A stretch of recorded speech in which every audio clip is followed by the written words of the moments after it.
Devourer by CypherTails, Chapter 2, 111, Another Heir. I sat on the chair and rocked back and forth. The wood creaked under my constant abuse, and I was pretty sure it was going to break if I kept this up. From what I could see through the hive mind, that ambassador was arriving soon with that cherubim in tow.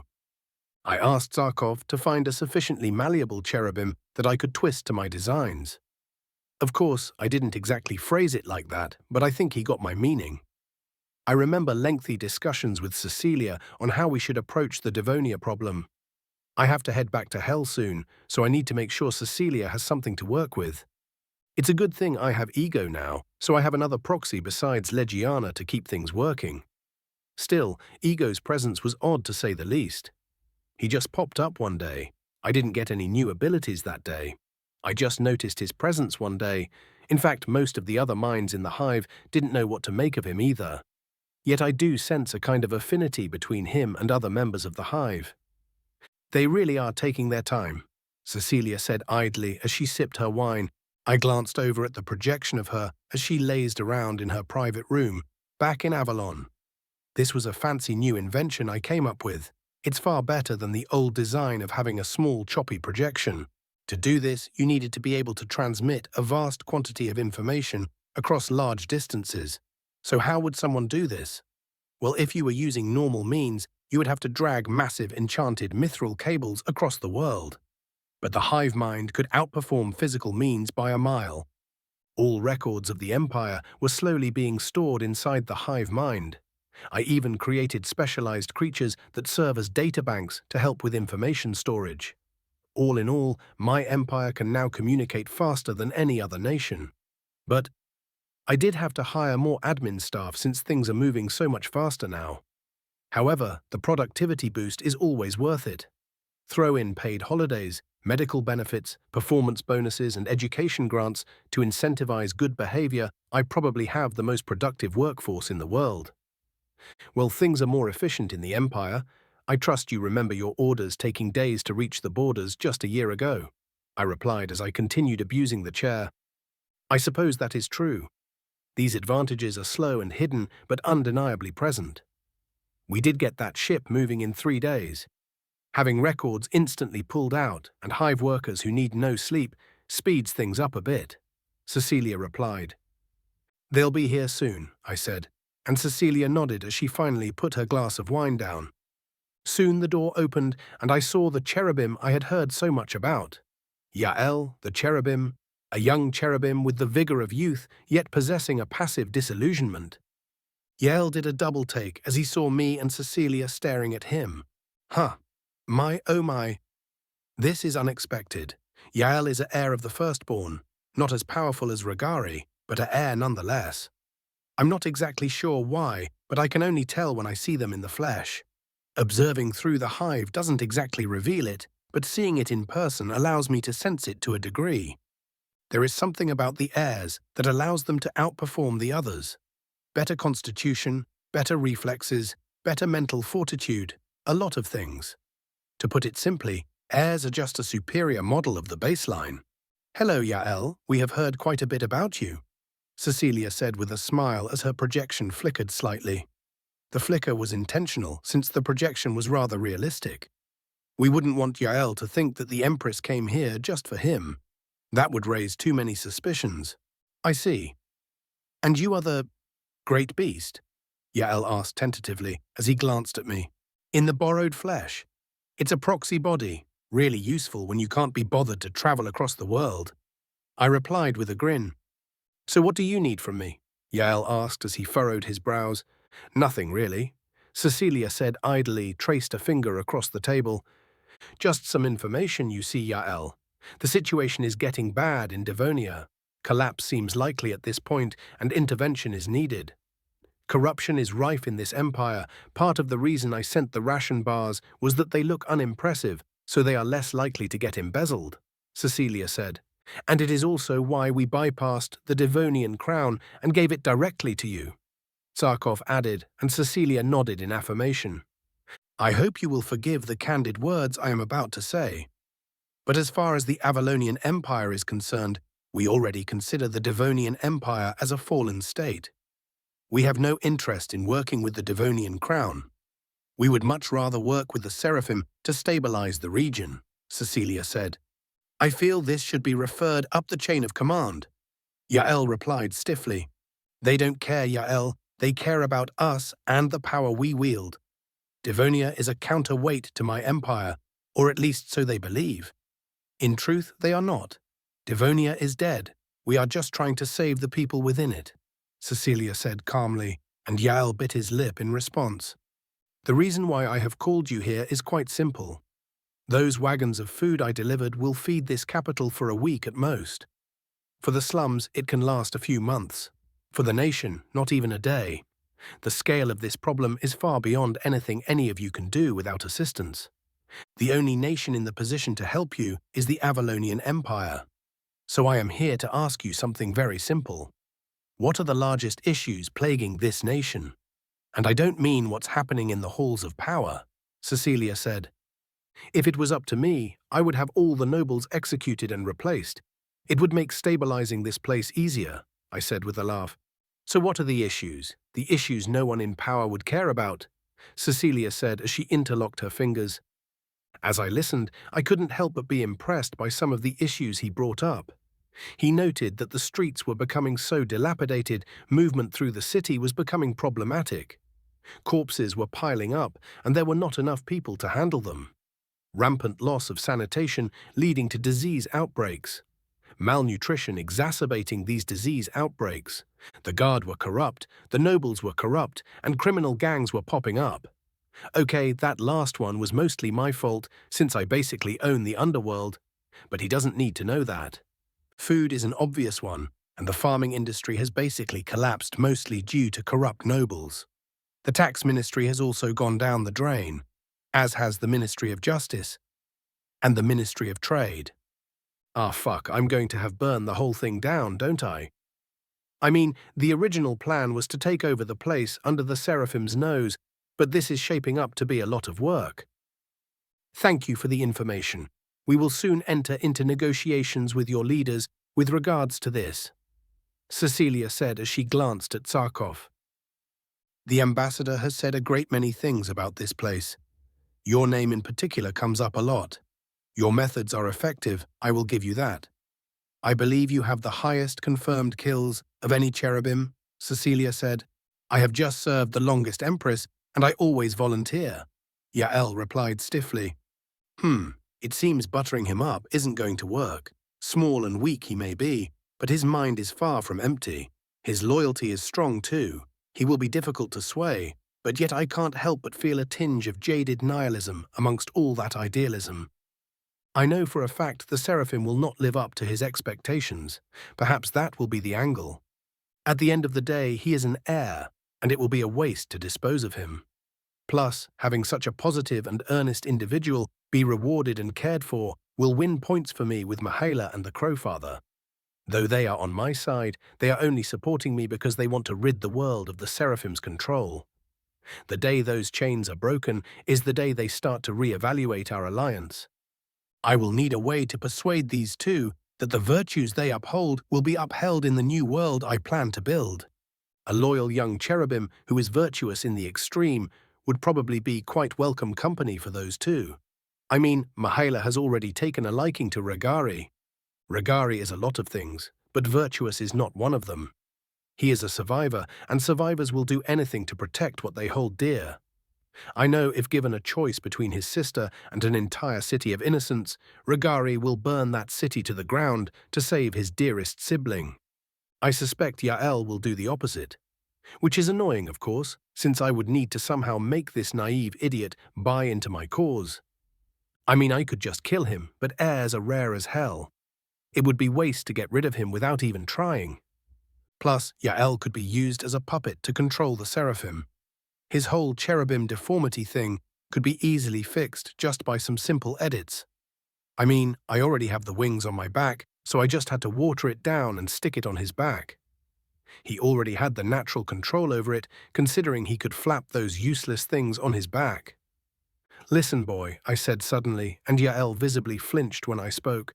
I'll get right to it. The way I see it, this place is as good as dead. It's a corpse with vultures and parasites pecking at the rotting flesh. If the corpse completely disappears, the vultures find someone else to harass. So I'll make this simple. You help us, and we don't have to resort to killing all of the people here. The last thing I want is a demon-possessed army bearing down on us, I said as I extended a hand. But I don't have the authority, Yael began, but I just impatiently waved my hand. I know your superiors are going to turn down our help. The thing is, you lot can't handle this problem without supplies. So what I want today is simple, I said as I paused, and Yael visibly held his breath. Just think about it, I said with a grin. What? Yael sputtered. Just think about what I said again as my smile widened. When the time comes, just look for Zarkov. Yael wearily sat down at long last on his bunk. His body was fatigued, but not unbearably so. His mind, however, was fried. He had no idea what to do. The great beast's words were right. He had known it for some time. Try as they might, heaven cannot stop the decay on its own.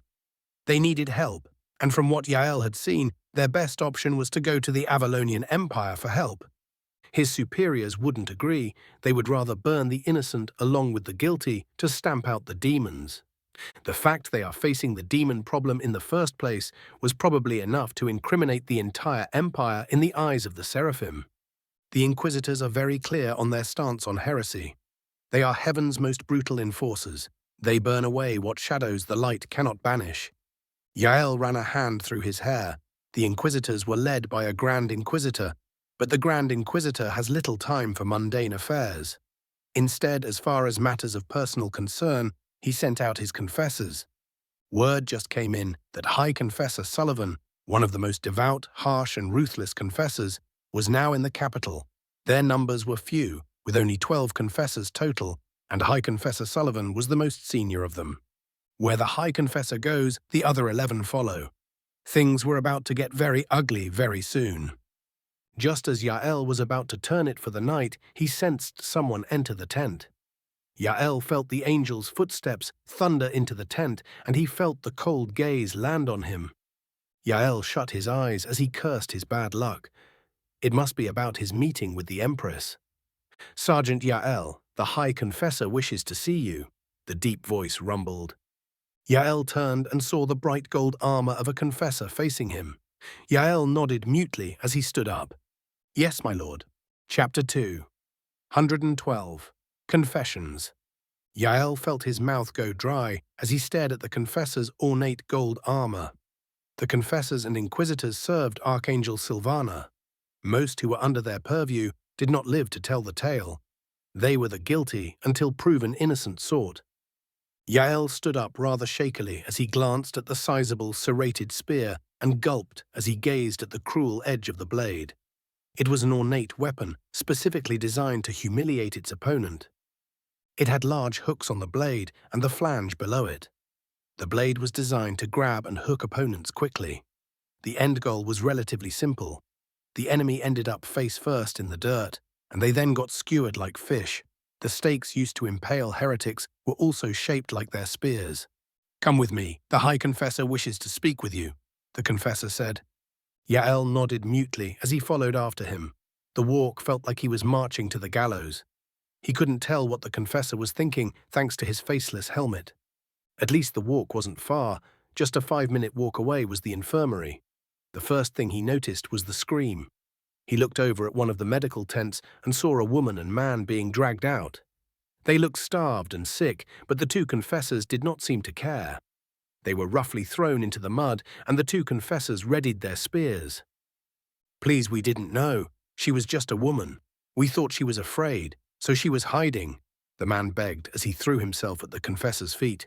Worm, the confessor spat as his armored feet smashed into the man's face. There was sickening crunch as his head was thrown back. Yael winced as he saw a mouthful of bloody tooth fragments clattered out of his mouth. His nose was completely caved in, and his right cheekbone was utterly shattered. The woman screamed as she tried to shield the man, but the other confessor drove his foot into her chest, shattering half her ribs with a sickening crack. She toppled backwards into the mud as she coughed out a mouthful of blood and gasped for breath. Feigning innocence, the first thing the guilty do, a deep voice said. Yael looked over and saw none other than High Confessor Sullivan himself. His armor was even more ornate, and it sported trimmings of blood-red fabric. You knew something was off with that woman, yet you said nothing. I know when you lie, High Confessor Sullivan said as he approached. As High Confessor of High Heaven, and with the power vested in me by divine counsel, I hereby declare the both of you excommunicatus haeresis. The sentence is purification, High Confessor Sullivan said, and the two confessors immediately began dragging the two away. Yael gulped at the sentence. To be declared excommunicatus haeresis is to be sentenced to be hunted till death by the forces of high heaven. The only ones to have managed to escape the sentence have fled to the searing hells. To be purified is to be impaled and then strung up on a crucifix. The condemned is then set alight using divine flame in an effort to burn away their body and sin. It was a brutal punishment designed to keep the sinful in line. Now then, step forward, cherubim, High Confessor Sullivan said, and Yael gulped as he approached. You have been talking quite a bit, haven't you? Yael gulped at those words. He felt a thrill of fear run up his spine. I did not know what the ambassador wanted. Yael stammered. Did you? You have been helping him for some time. And then you see shipments from Avalon, and the ambassador wishes to speak with you. All of this happens right after you are done guarding the corpse of an assassinated prince, the very same prince which our intelligence indicates is the least likely to be under demonic influence, Sullivan said as he approached, and Yael closed his large hand around the top of his head. Yael knew he could crush his skull in an instant if he wanted to, so his only option was to answer honestly. The teachings were clear in the academy. Honesty and virtue are always rewarded.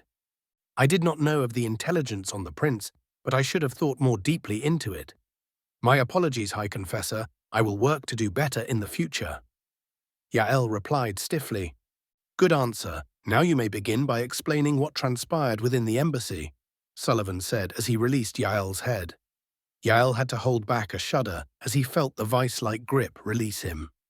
Yael nodded stiffly. The High Confessor began to walk, and Yael mutely followed. Soon Yael was back at the command post.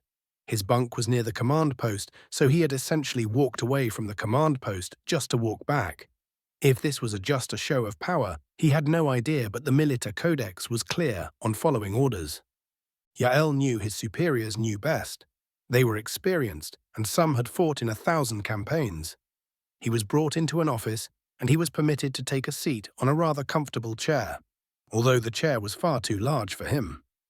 Considering the fact that the High Confessor was almost 2.5 meters tall and broad enough to seem like a metal wall up close, Yael had no choice but to clamber awkwardly onto the chair. Yael sat nervously as he watched Sullivan idly flip through a file. Yael sat in silence for what must have been half an hour before the file fell unceremoniously on the desk. Very impressive, Sullivan said as his head tilted forward slightly at the file on the desk. Behind the gold faceless mask, the High Confessor was an enigma. The only thing Yael has to go on for his emotions was his voice. Unfortunately for Yael, the High Confessor was also the most monitored speaker he had ever had the displeasure of conversing with. Top of your class in every assessment, showed great valor in combat, won the trust of both the citizens and the Avalonians. It seems you are both soldier and diplomat, which makes your stunted origins all the more pitiable, Sullivan said, and Yael winced at those words. I do not resent the circumstances of my birth. I do not choose the cards I am dealt, only how I play them, Yael said in as even a voice as he managed. Very well, I suppose we can cut to the main event then, Sullivan said as he leaned forward. What did you speak about in the embassy? Cecilia calmly watched the projection play out in front of her as Yael spilt everything.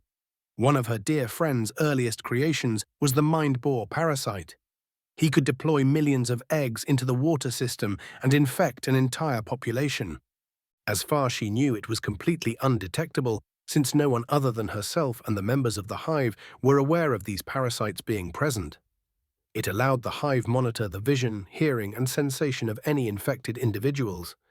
Since no one can intercept hive transmissions, and there was nothing magical about the parasites, it was virtually undetectable. This basically meant that as far as the Avalonian Empire was concerned, all its spies and intelligence agencies were in actuality just red herrings.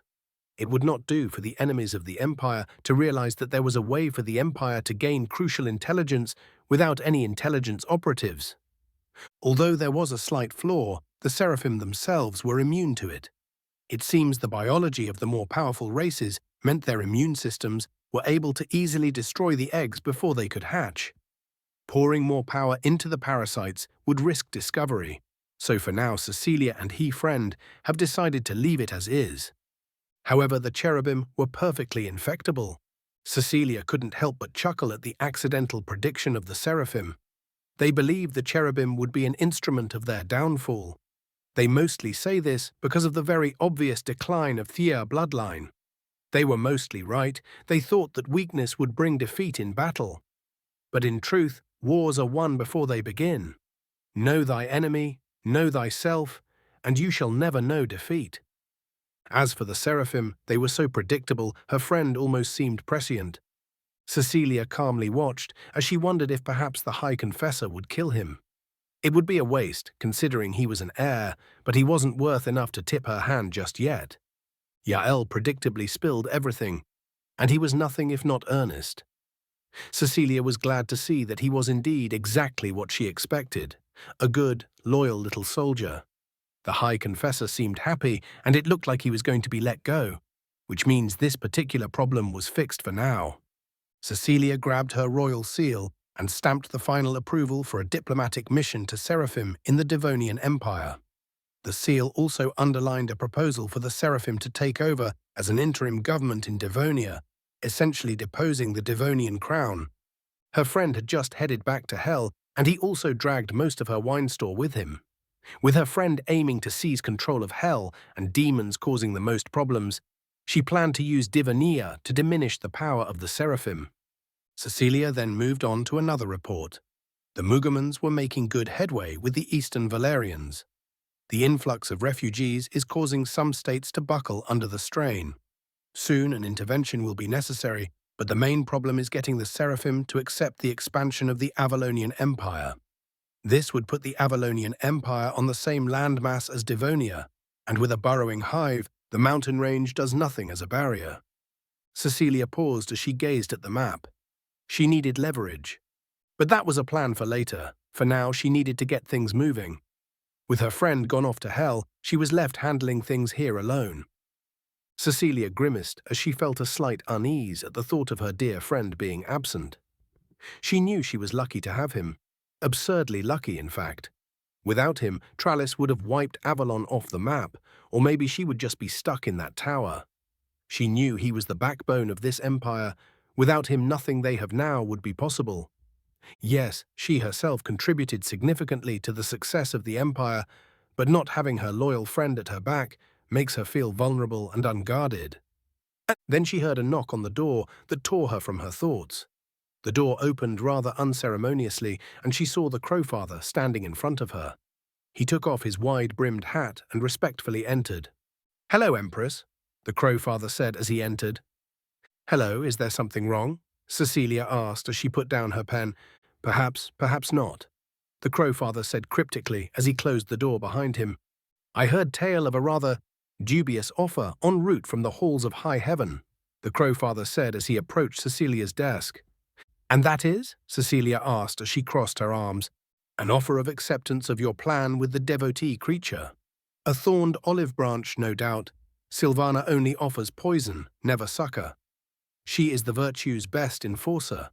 I would suggest you seek some recompense for your services of providing the devotee.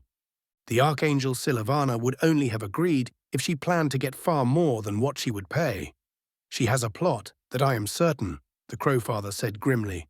"How are you so certain that Sylvana was the one who proposed the acceptance?" "I did not receive any information on this," Cecilia asked suspiciously. At those words, the Crowfather just chuckled lightly. "I went over to Devonia to scout the land, and I came across rumblings of the plot. As to how I know Sylvana was pushing it, well, the answer is quite simple, really," the the Crowfather said as he glanced down at Cecilia. The Seraphim love their bureaucracy and debates. It makes the slow and inflexible while their foes hurtle about around them. However, their measures are balanced and stable. Prudence is a virtue they hold highly. So as to your question, well, their answer to the devotee question came a few years too early, the Crowfather said. How do you know it was Sylvana specifically? It could be someone else within the Divine Council, Cecilia asked. Sylvana is a Lightborn, the Crowfather said, and Cecilia's eyes widened. How do you know this? Cecilia pressed. I am a Raven-born, remember. Our races hail from the same time period. Sylvana and I are acquainted. The Crowfather said, cryptic as always. Fine, all right. So is there anything else I should know? Cecilia asked as she raised a brow. Nothing else at this time, the Crowfather said as he bowed and placed his hat back on his head. Cecilia watched him leave as she let out a sigh.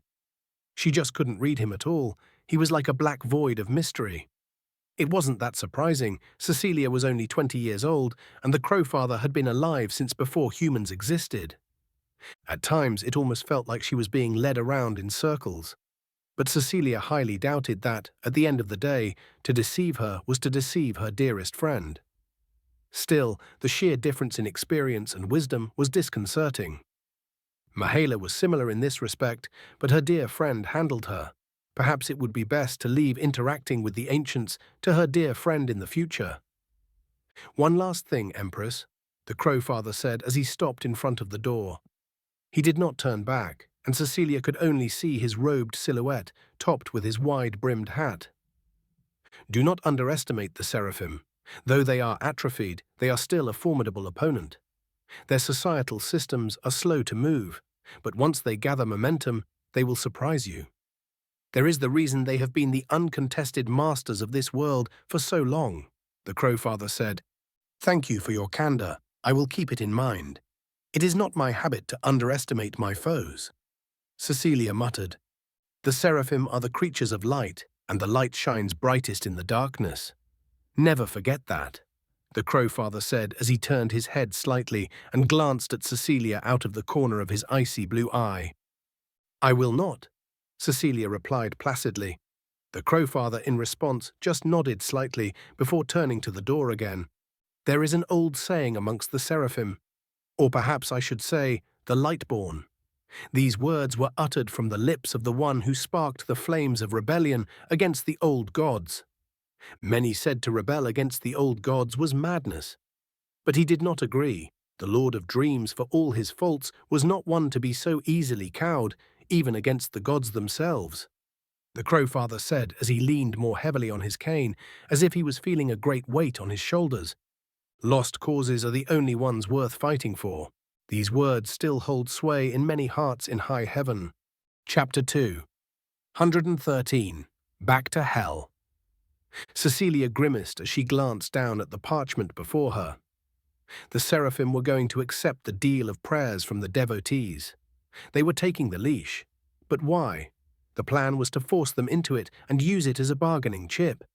But their acceptance so soon suggests that this was a ruse. There was no bargaining chip to be had here.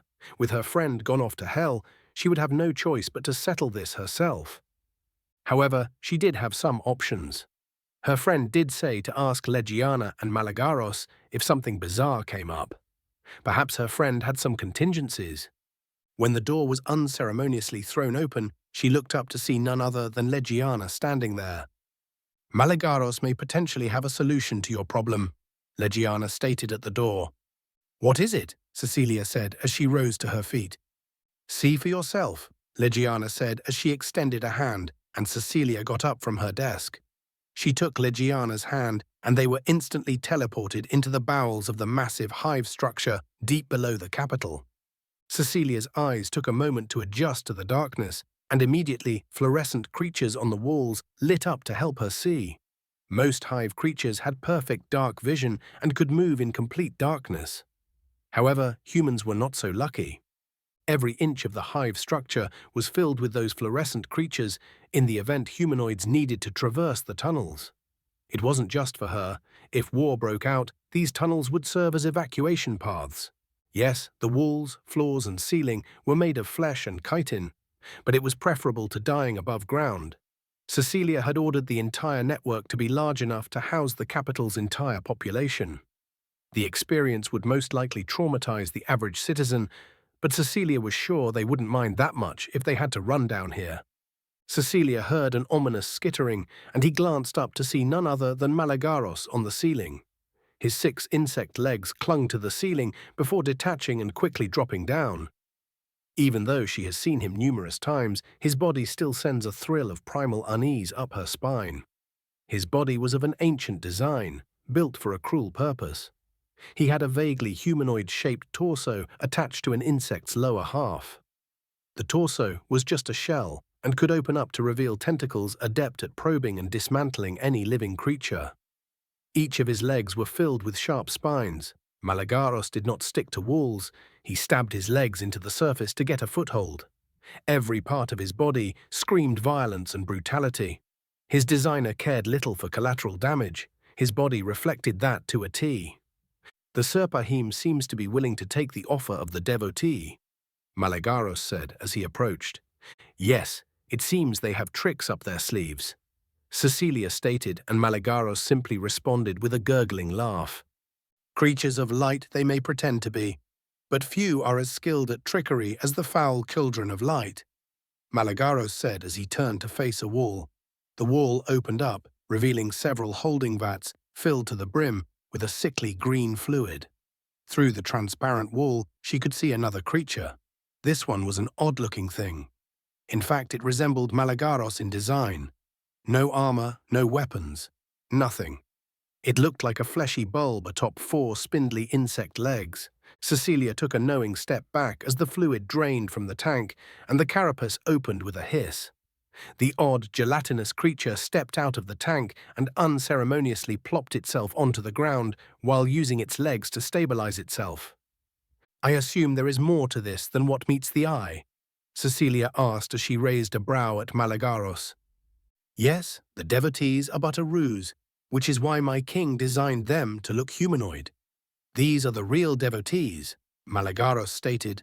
Far less marketable, as my king would say, Legiana added, and Cecilia gave the two a conceding shrug. So what is this called? Cecilia asked. Legiana, in response, just gave Malagaros a look, and Malagaros also just gave Legiana a look. Cecilia furrowed her brows when she realized this moment was almost awkward. What did my dear friend call it? Cecilia asked in exasperation. Door, Malagaros deadpanned. Just door? Cecilia asked. Yes, Malagaros replied with a nod. Why is it called door? Cecilia pressed. Our king realized that by channeling prayers to high heaven, it also opened up a door into their storage of ether energy. If you were to visualize the storage as a pool of water, Legiana explained, you can contaminate that pool, Cecilia said. Exactly, but for now this system is incomplete. The Seraphim jealously guards their secrets, and we do not know how their ether is stored. Any effective infection requires knowledge of the host. We will investigate using the doors and find out how the ether is stored as we feed them ether, Legiana said. So we don't actually have an answer to this at this time, Cecilia stated. Not yet, Malagaros said.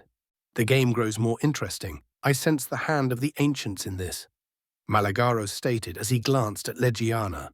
Indeed, this smells of the Lightborn. I swept down onto the desolate land of Limbo. By now, all the surviving Limbo demons were concentrated in this town. My hive has been working to build infrastructure, and their magical abilities are being used to create more hospitable ways of living. If you think this is out of the goodness of my heart, you would be mistaken. I do not need a population that only manages to survive. If I need ether and biomass, there are more efficient ways to do it than by breeding humanoids. Wheat and rats are far more effective for raw biomass, and the primordial font is just a bottomless pit of ether. A bottomless, disgusting pit of ether, but ether nonetheless. No, if I need them to be productive, I need them to not worry about basic necessities. If I'm going to run the place, I sure as hell am not going to leave an entire continent worth of people to rot. At the very least, I could turn this place into a giant industrial hub. I don't have to worry about pollution. It's not like I can make this land any more fucked up than it already is. When I landed, I saw Anya and Ragari jump in fright as I suddenly appeared in the square. You ever heard of a gentle landing? Mihaela asked in annoyance. Where's the fun in that? I asked with a grin, and Mihaela just huffed as she snapped her book shut. You know that guy with the axe you smashed into the air? Mihaela said as she got up. Oh, the goat guy? Yeah, I saw that. The hive sent an alert. I replied nonchalantly as I gave a lazy stretch. Yeah, he wants a word, Mihaela said as she approached. About the Morningstar brand, I said, finishing her sentence. Mihaela just nodded calmly. Can you get rid of it? Mihaela pressed. Getting the brand off is not the problem. Making sure he remains as he is after I remove it is the main problem. I replied as I glanced at her. I thought so, Mihaela muttered as she pinched the bridge of her nose. Well, I'll need to take over the Black Heart at the very least. The Morningstar brand has ties to Magna Morningstar, and she was a prime evil, I remarked, and Mihaela nodded in resignation. Let's discuss this another time then. I assume we will be proceeding. Mihaela mused, and I nodded.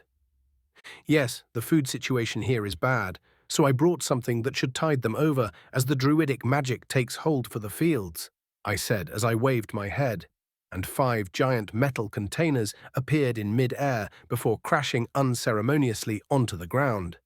Nutrient bars, I presume? Mihaela asked as she approached the containers. Yep, it should last these guys a year or so. 1 bar can keep someone going for a day if they ration it. It won't taste that good, but I think the people here won't really care, I said, and Mihaela conceded with a shrug. No, but how are they going to move these things? Mihaela said as she glanced at the containers that were towering 3.5 meters tall and about as wide as a house. Oh yeah, well I can fix that, I said with a mischievous grin. What are you? Mihaela asked with a hint of irritation. She knew I was about to pull something funny, and she was right.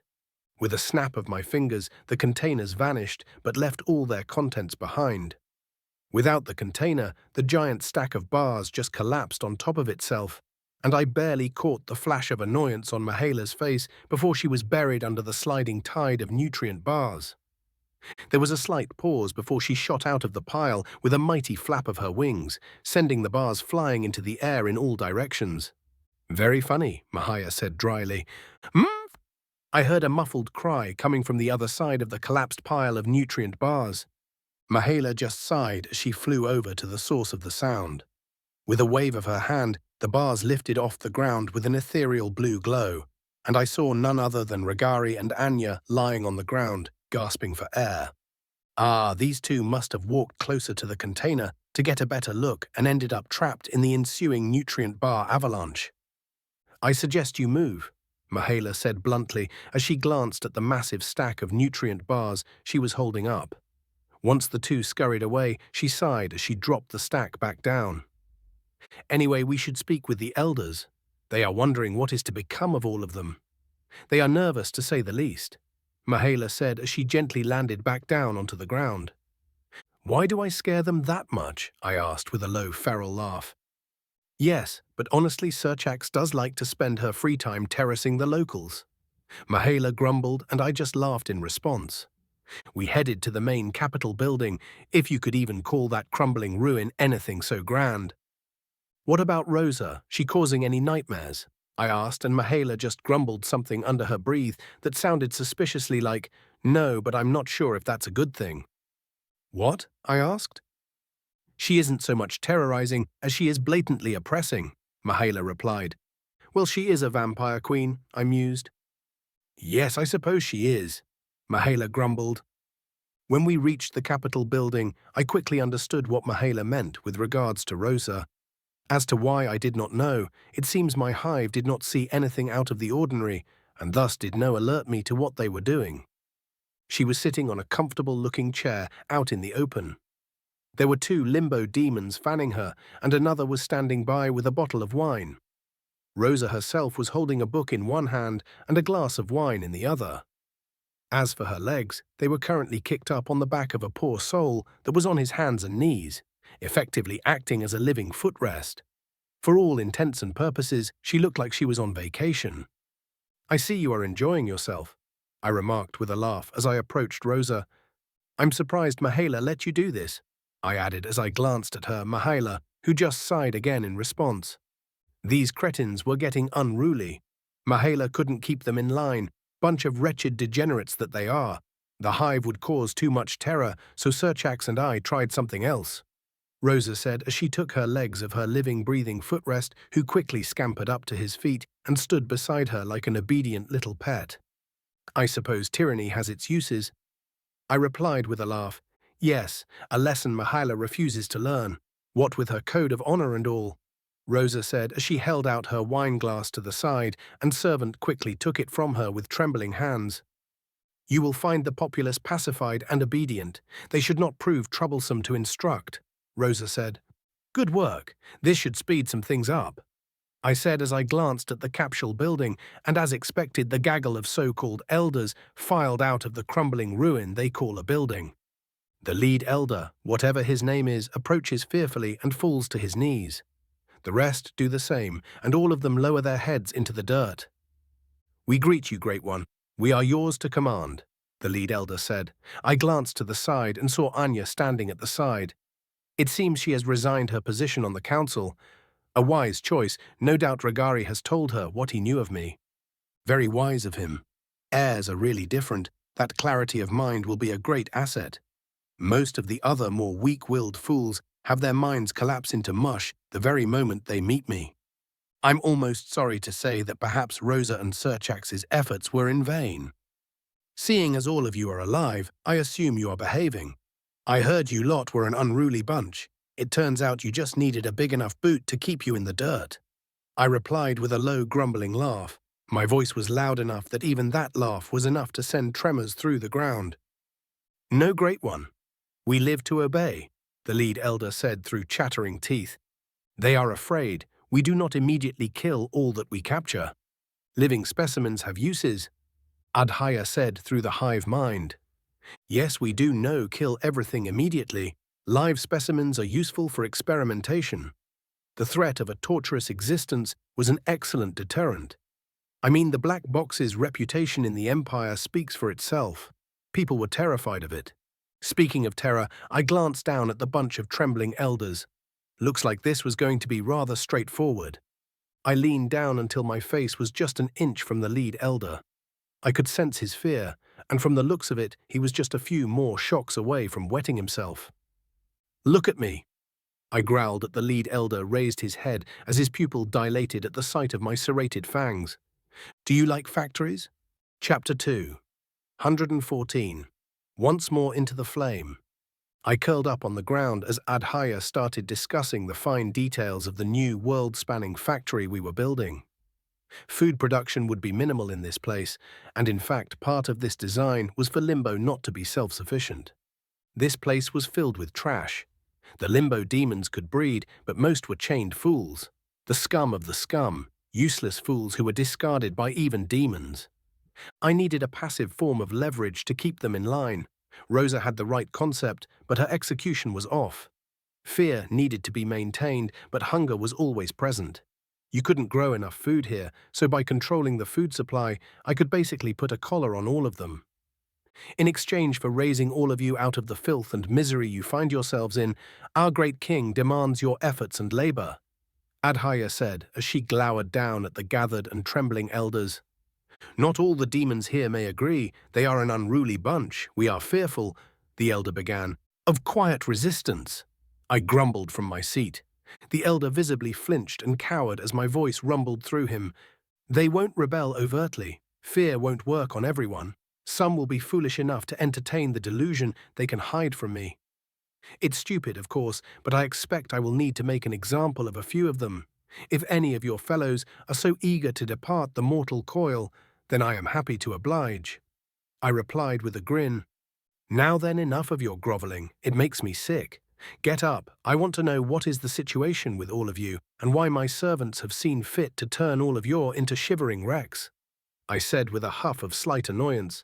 Yes, of course, Great One.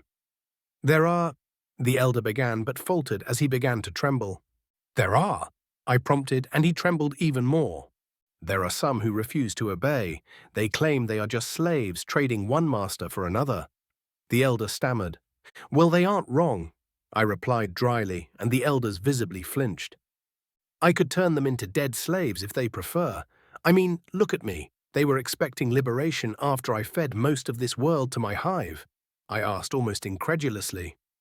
Great One, their error has been corrected. They are loyal now.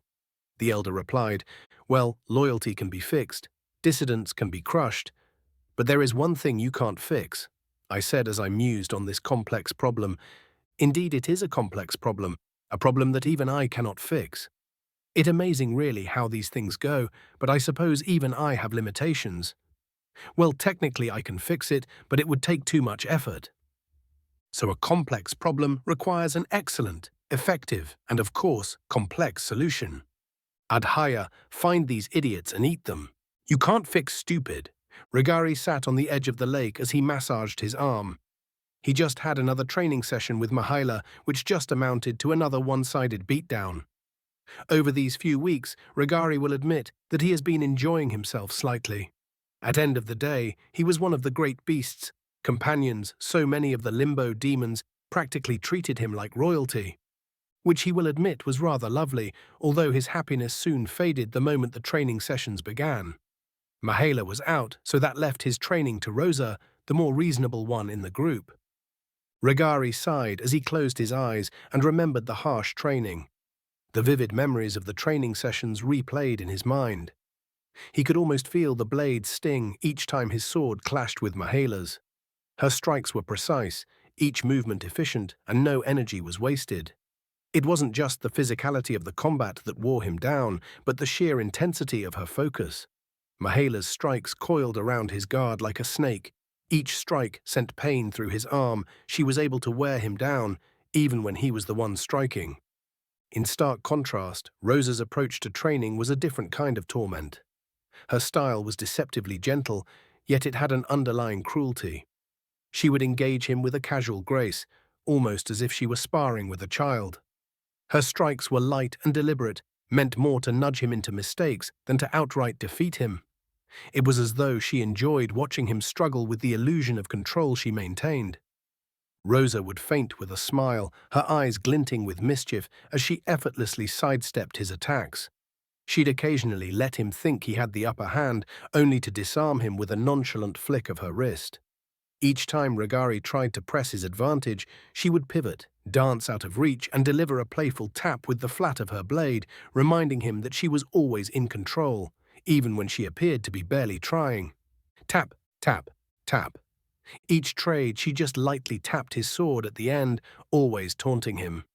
Regari never knew someone could use a fighting style to get so far under his skin. Her movements were almost whimsical, as if she were engaged in a game rather than a serious fight. The more he tried to predict her next move, the more he tangled in her web of feints and evasions. It was a dance of sorts, but one where Regari was perpetually out of step. At times he almost felt like a cripple. Regari could almost hear Rosa's light laughter in his mind, a haunting reminder of how she seemed to revel in his growing frustration.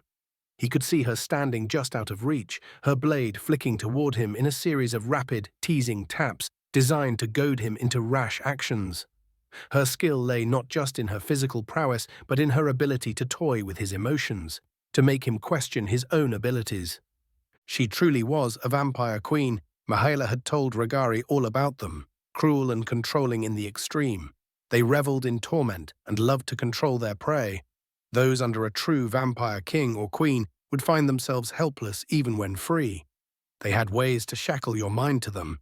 As far as the Lord of Necronos were concerned, this was the only way to ensure control in a court filled with backstabbing traitors.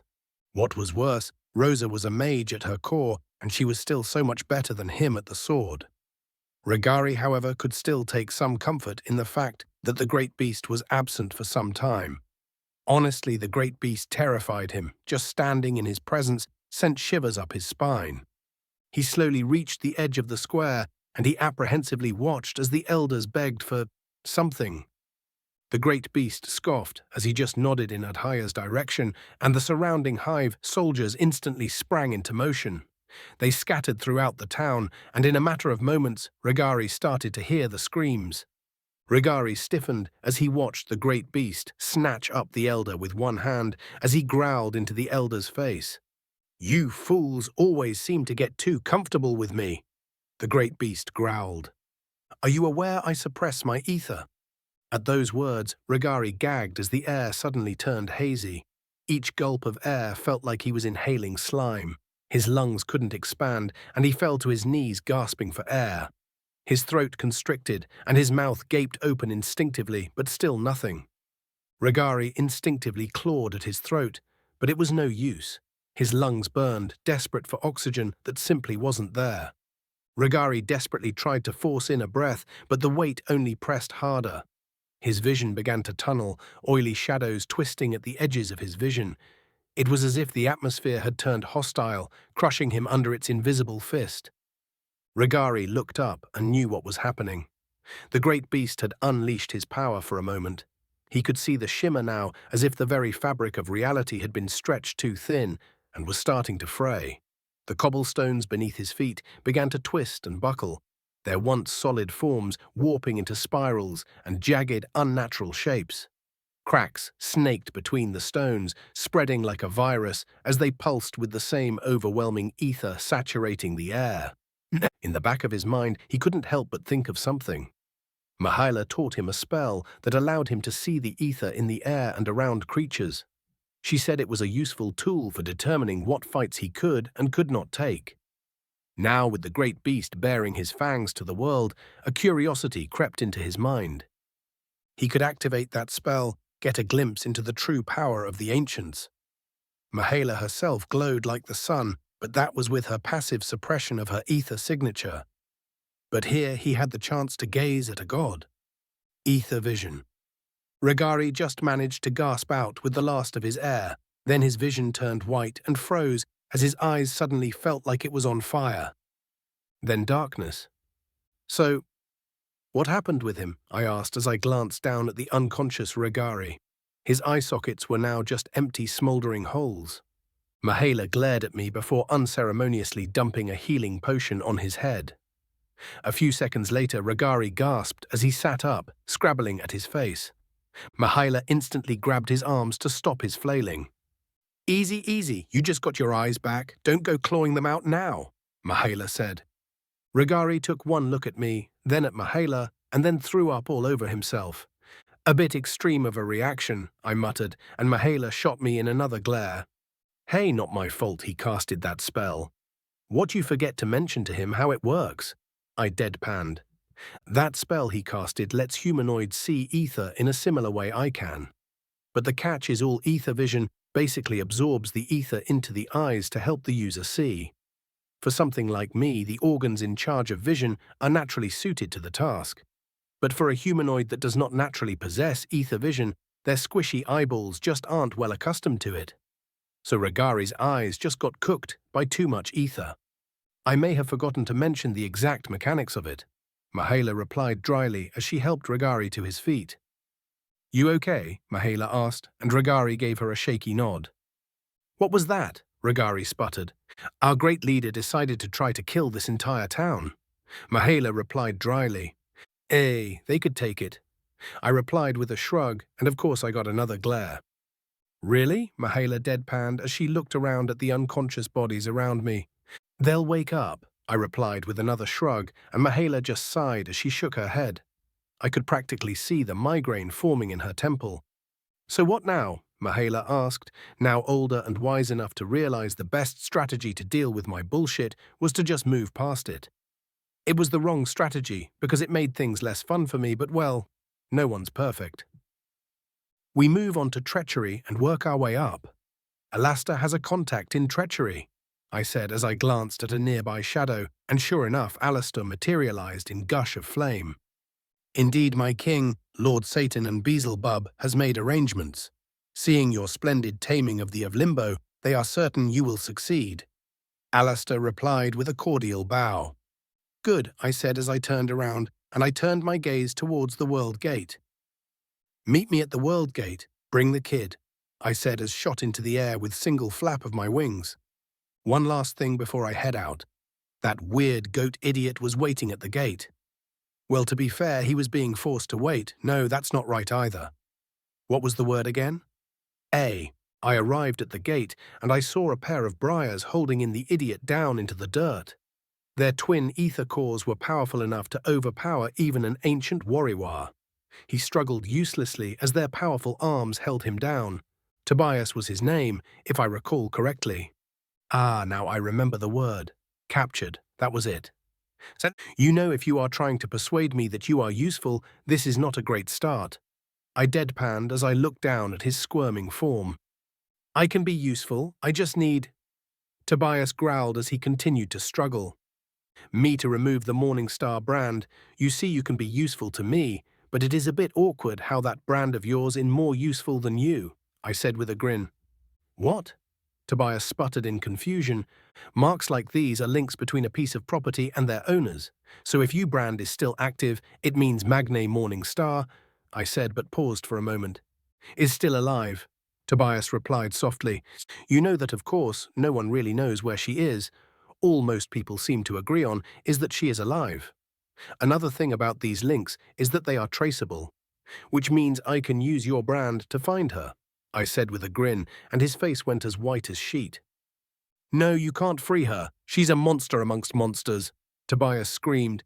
Oh, I am sure she is, so that's the deal. You are free to decline, of course, but I'm sure I'll find her eventually. When that happens, I wonder will she come back to collect her leashed dog? Or perhaps I can even persuade her to ditch the leash in exchange for freeing her, I said, and Tobias visibly deflated at those words. Good, I'm glad we understand each other. I mean, honestly, what were you thinking? You can't fight, you are about as subtle as a catapult. What the hell was I going to use you for? Why would I even bother freeing you? I said as I leaned down to look at him. So the most useful thing about you is your leash. You let me poke around in that thing, and I will let you go when I eventually free Morningstar. Sounds good, I asked, and he mutely nodded. Excellent, I said with a small happy clap. Now let's shake on it. Chapter 2. 115. The Diplomat and the War Master. Janus drove his dagger deeper into his target's back as the demon let out a weak gurgle before collapsing onto the ground. He scoffed before wiping his blade on his red cloak. He gazed around him for a moment, taking in the surroundings. The barren red sands stretched on as far as the eye could see. This was the realm of treachery.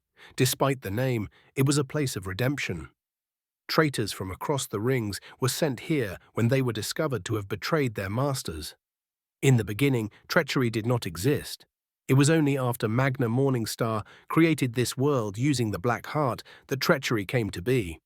Janus could still hear the old stories. Morningstar created this realm because traitors were being killed, and there were a lot of traitors, which in her opinion was a waste of perfectly good resources. So Morningstar created this place, a plane of existence for the betrayers to seek redemption. There was a way back to their home realms. Janus gazed down at the collar with the chain attached to it and grimaced as he looked at the chain. The fifth link of the chain only slightly cracked before returning to normal. Janus sighed as he sheathed his dagger, and he looked around at the 6 bodies around him. They tasked him to kill 6 other demons alone, and he got this scrap for payment. Only when his chain was wholly gone and shattered was he allowed to return his home in the Gluttony Ring. He sighed as he bent down and started looting the bodies. He was looking for any debt marbles. If he found any, he could use them to progress his chain further. But alas, he came up dry. Debt marbles were fragments of the power of higher demons. The Lords of the Rings would occasionally commission contracts in treachery that allow them to exert control over Morningstar's most cruel trick. The most valuable and powerful metal in Hell is made from infernus ore, and she moved a third of it into treachery and divided the rest amongst the other rings, minus Limbo. In a twist of irony, treachery is the most resource-rich plane of existence in Hell. This inevitably led to much infighting, and since treachery has a large population, most of the lords just prefer to hand out contracts to those trapped here to do their bidding. Some of the Ars Goetia even have residences in treachery, and so the demons here can earn back their place in the rings by completing contracts. With each contract completed and each debt marble consumed, their chains grow shorter until they are eventually freed and transported back to their rings, stronger than ever before. It was a deviously cruel system that forced those that failed their ambitions into a crucible. All are given one chance for redemption, clear your chain and return, or die in this pit filled with faithless traitors. Janus gave the nearby body a disdainful kick before trudging away and heading back to the city. 2 days later, Janus arrived at the edge of the city. When he reached the first guard post, the guards looked at him uneasily and lowered their heads. "Greetings, War Master," one of the guards stammered. Janus just ignored him as he marched right past. Usually entrants into the city need to pay a toll, but the last guard who tried this on Janus was gutted from balls to brain. Word traveled quickly, and the other guards soon learned to leave him alone.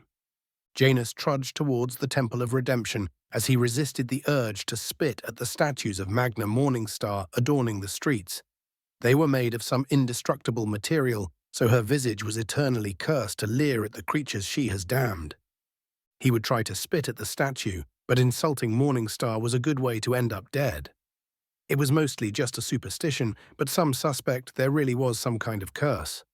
Honestly, as much as Janus hated her guts, he was not about to risk a curse over some simple emotional satisfaction. The strings of Morningstar stretch far and wide. They say even in death the demons still dance to her tune. But then again, many say she is not dead, and Janus himself agrees. A monster like that does not die easily. When he entered the temple, the first thing he did was to head for the bounty board. It was a bit of a routine these past few centuries. He would go the temple, take the best contract there was, complete it, and then rinse and repeat. If only Morningstar didn't impose the one contract limit, he would take on multiple at once. Asshole. As he reached the bounty board, he felt movement behind him. He glanced over his shoulder, daring the person to strike him. Instead, he saw a cloaked figure staring at him. "You are?" Janus asked. "A freelancer. I have a contract for you, War Master," the figure said, his voice crackling behind some kind of magical device designed to hide his voice. The voice was just clear enough to identify him as male. "From?" Janus asked as he turned around. "Lady Beelzebub, the demon prince of gluttony, requests your service, a contract with a reward you cannot refuse." The figure said, "And what reward might that be?" Janus asked as he took a step forward, but the figure remained unfazed, merely staring down Janus as he approached. "Go to the Gate of Limbo, seek a beast of gold," the figure said without replying to the query. "Seek the beast, and do what?" Janus asked, and the figure simply took out a scroll and unfurled it. Sure enough, as Janus examined the scroll, it only just said to seek the beast of gold near the Gate of Limbo. Typical games of the demon princes, vague instructions, odd requests, it was all just a game to them. His gaze wandered down, and sure enough he saw the seal of Beelzebub fixed to the parchment. But as his gaze went further down, his eyes widened at the written reward. The figure spoke true. This was a reward he could not turn down. Lady Beelzebub does not offer to reduce your sentence. She offers absolution. Complete this contract, and you are free. I looked down at the Crowfather as he approached me. He was in his human disguise, and his oversized robe billowed lightly around him as he walked. For all intents and purposes, he looks like an aging man with blonde hair and blue eyes. He gave me a bow before straightening his back. He truly was ancient. Even Mahala's vitals jumped slightly when she got close to me. But for the Crowfather, his vitals didn't even twitch. He was perfectly calm, like a placid lake. When Mahala approached him, they both embraced for a moment before separating. "Are you sure?" the Crowfather asked. "Yes, I'm good at infiltration, but talking well. That was always your strong suit.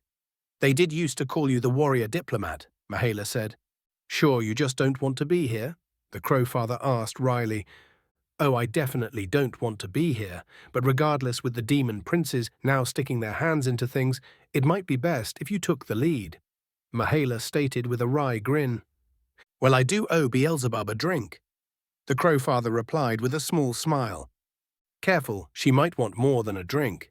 She does rule gluttony after all," Mahala said with a shrug. "She's still better company than Leviathan," the Crowfather replied.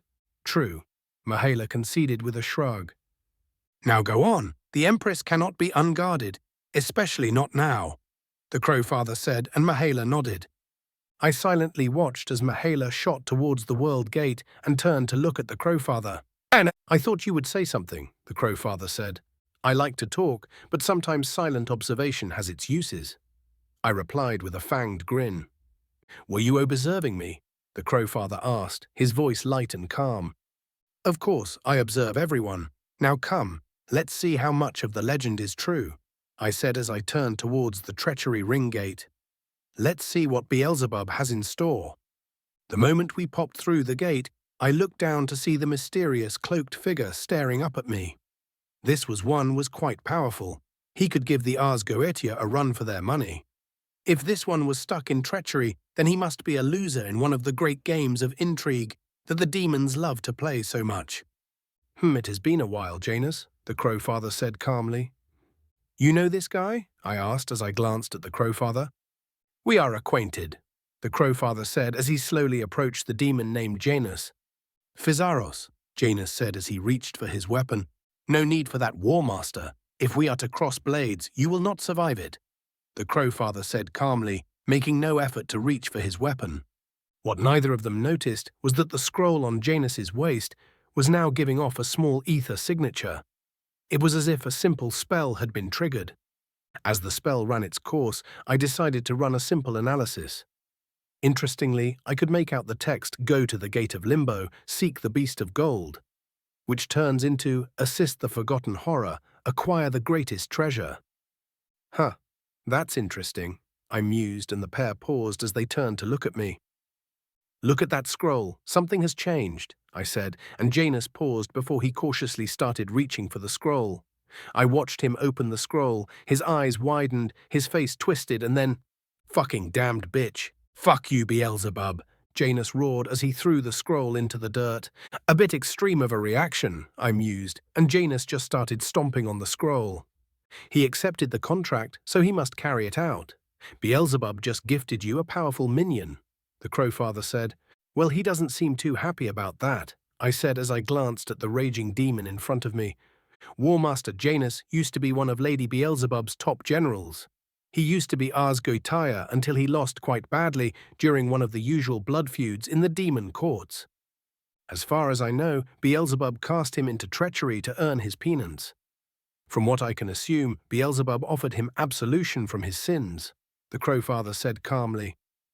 "Which is why he accepted the contract in the first place." "I assume only Beelzebub can offer him absolution?" I asked, and the Crowfather nodded.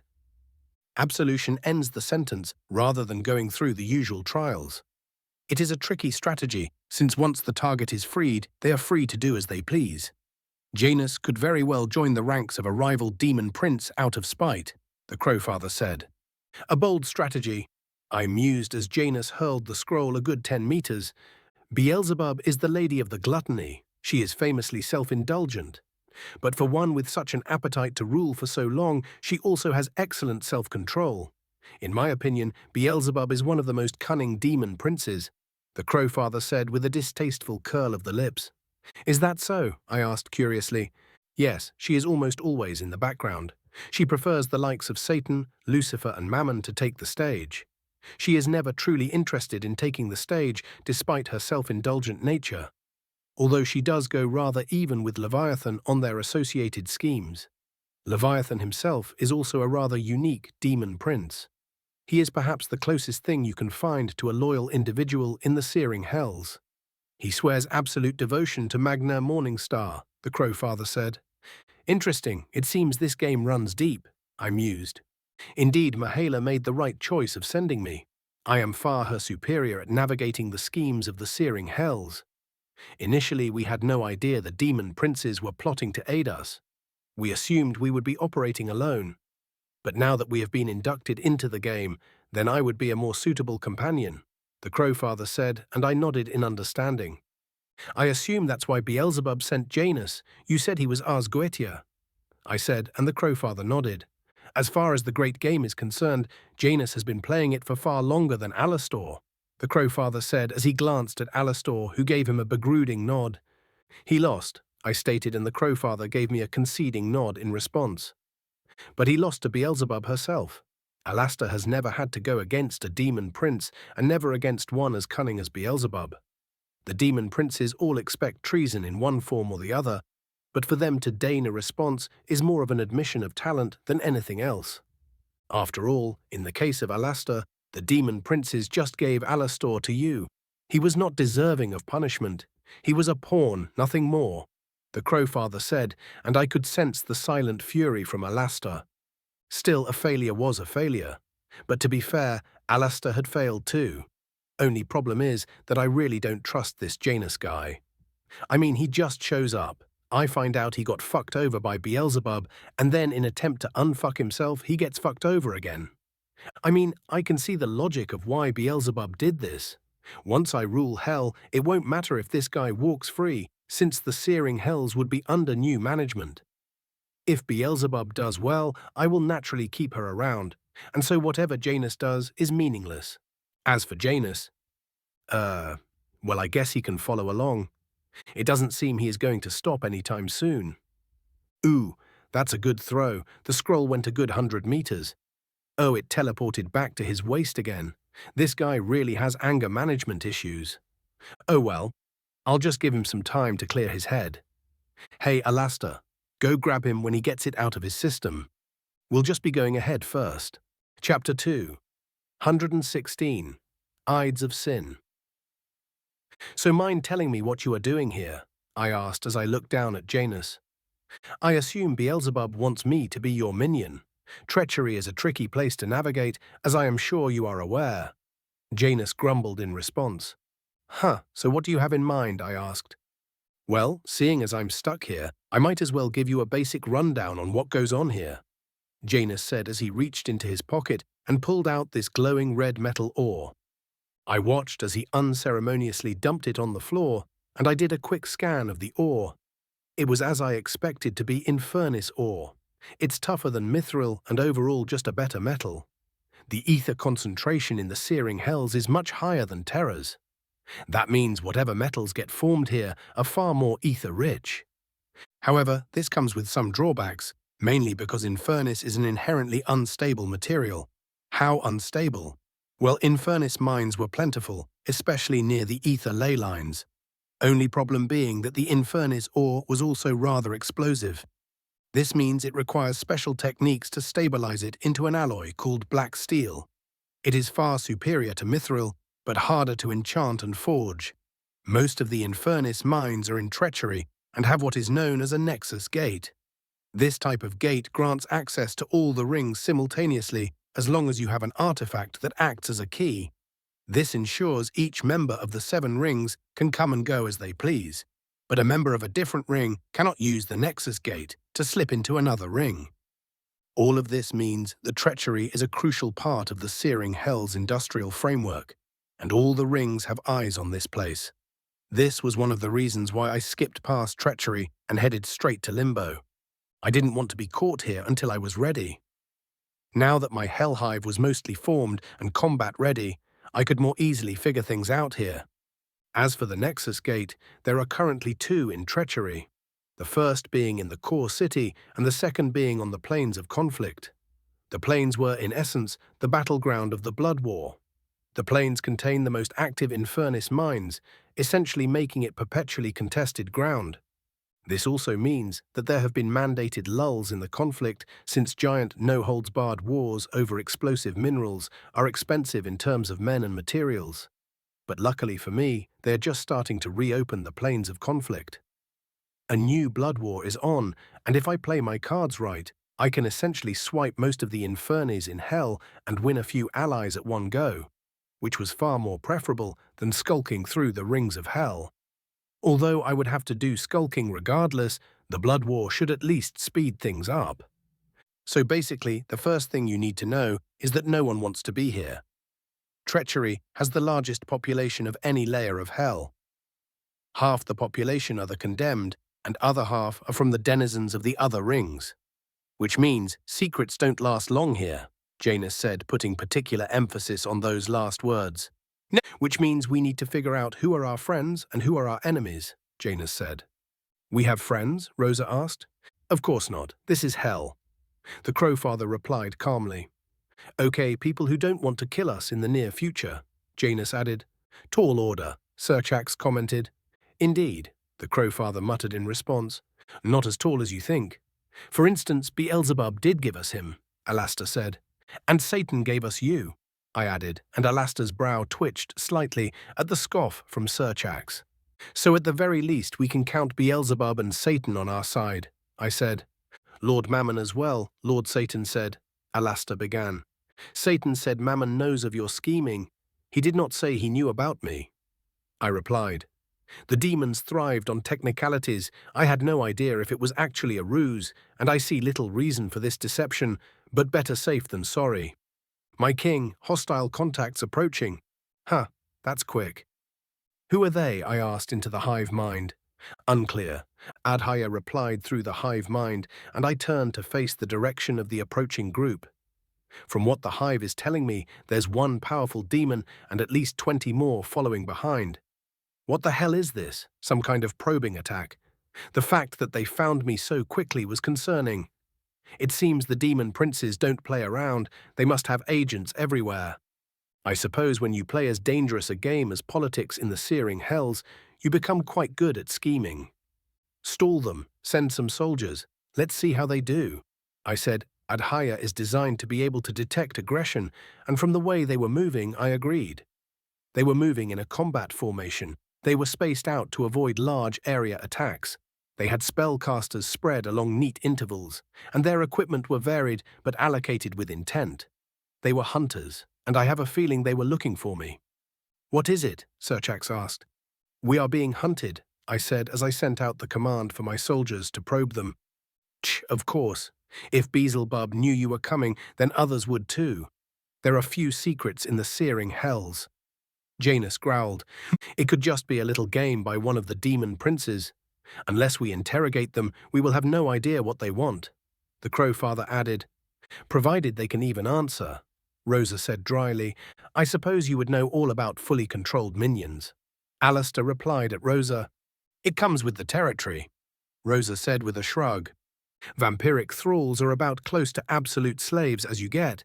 The magic is based on demonic contracts after all, Rosa said. My king, my forces have contacted the group. I shift part of my focus to the hive mind, and I watch through an observer's eyes as the fight unfolds. The small group was prepared. As the swarm of hive soldiers surged forward from all directions, the group quickly formed a defensive line, their weapons ready. My soldiers were fast and ferocious, but the group's experience showed in their coordinated strikes and swift movements. Blades met claws with a clash of steel, arrows found their marks, and though the horde was relentless, the group held firm. Each member methodically cutting down the beasts as they came. The swarm fell steadily under the group's practiced hands, their numbers dwindling with each passing minute. They barely had to use any magic, instead practiced movements, good positioning, and excellent overwatch from the archers carried the day. The group's strategy was sound, their teamwork seamless. A few of them took hits, a claw grazing an arm, a bite narrowly avoided, but they pressed on. The group stood over their fallen foes, breathing heavily but intact. While the battle had been hard fought, it was clear from the outset that they had control. Not bad. These guys were good. They remind me of a mercenary company.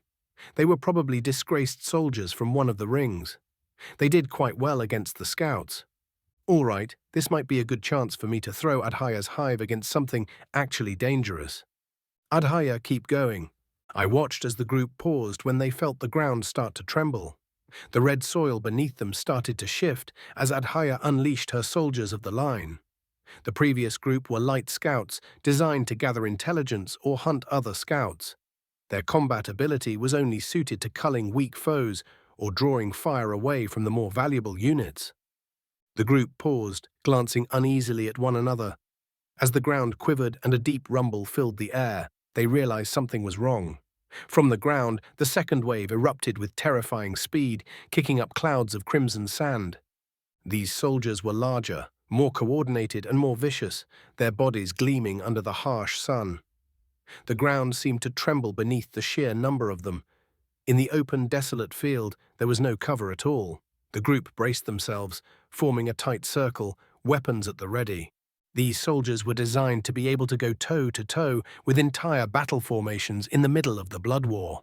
The red sands soon turned darker with blood as the battle quickly became a desperate struggle.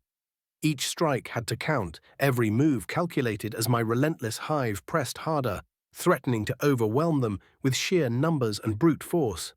These demons were getting fast lessons in why the hives were so dangerous, and why they managed to stand uncontested as the preferred sword of the firstborn. The hive served for hundreds of thousands years. The terror they inspired was legendary. Even today, many of the boogeymen bore a resemblance to the worst creatures in the old hives. It's time to remind these ones of what their new world tried so hard bury. The sand practically exploded from underneath them. Their bodies went flying into the air as my new heavy assault unit emerged. Its body was covered in thick, gleaming red scales, each one reflecting the harsh sunlight like polished armor. The creature moved with unsettling precision on 6 insectoid legs, jointed and spiked, digging into the red sands with each step. Its sheer size was monstrous, standing 3 times the height of a man, with a long, segmented body that coiled like a serpent's butt, moved with the unsettling grace of an insect. Instead of arms, it had 2 massive blades protruding from its sides, gleaming like black obsidian. Each sharpened to a deadly edge, and with their monomolecular edge, they can carve metal like a cake. These blade arms swung with terrifying speed, leaving arcs of dust in their wake.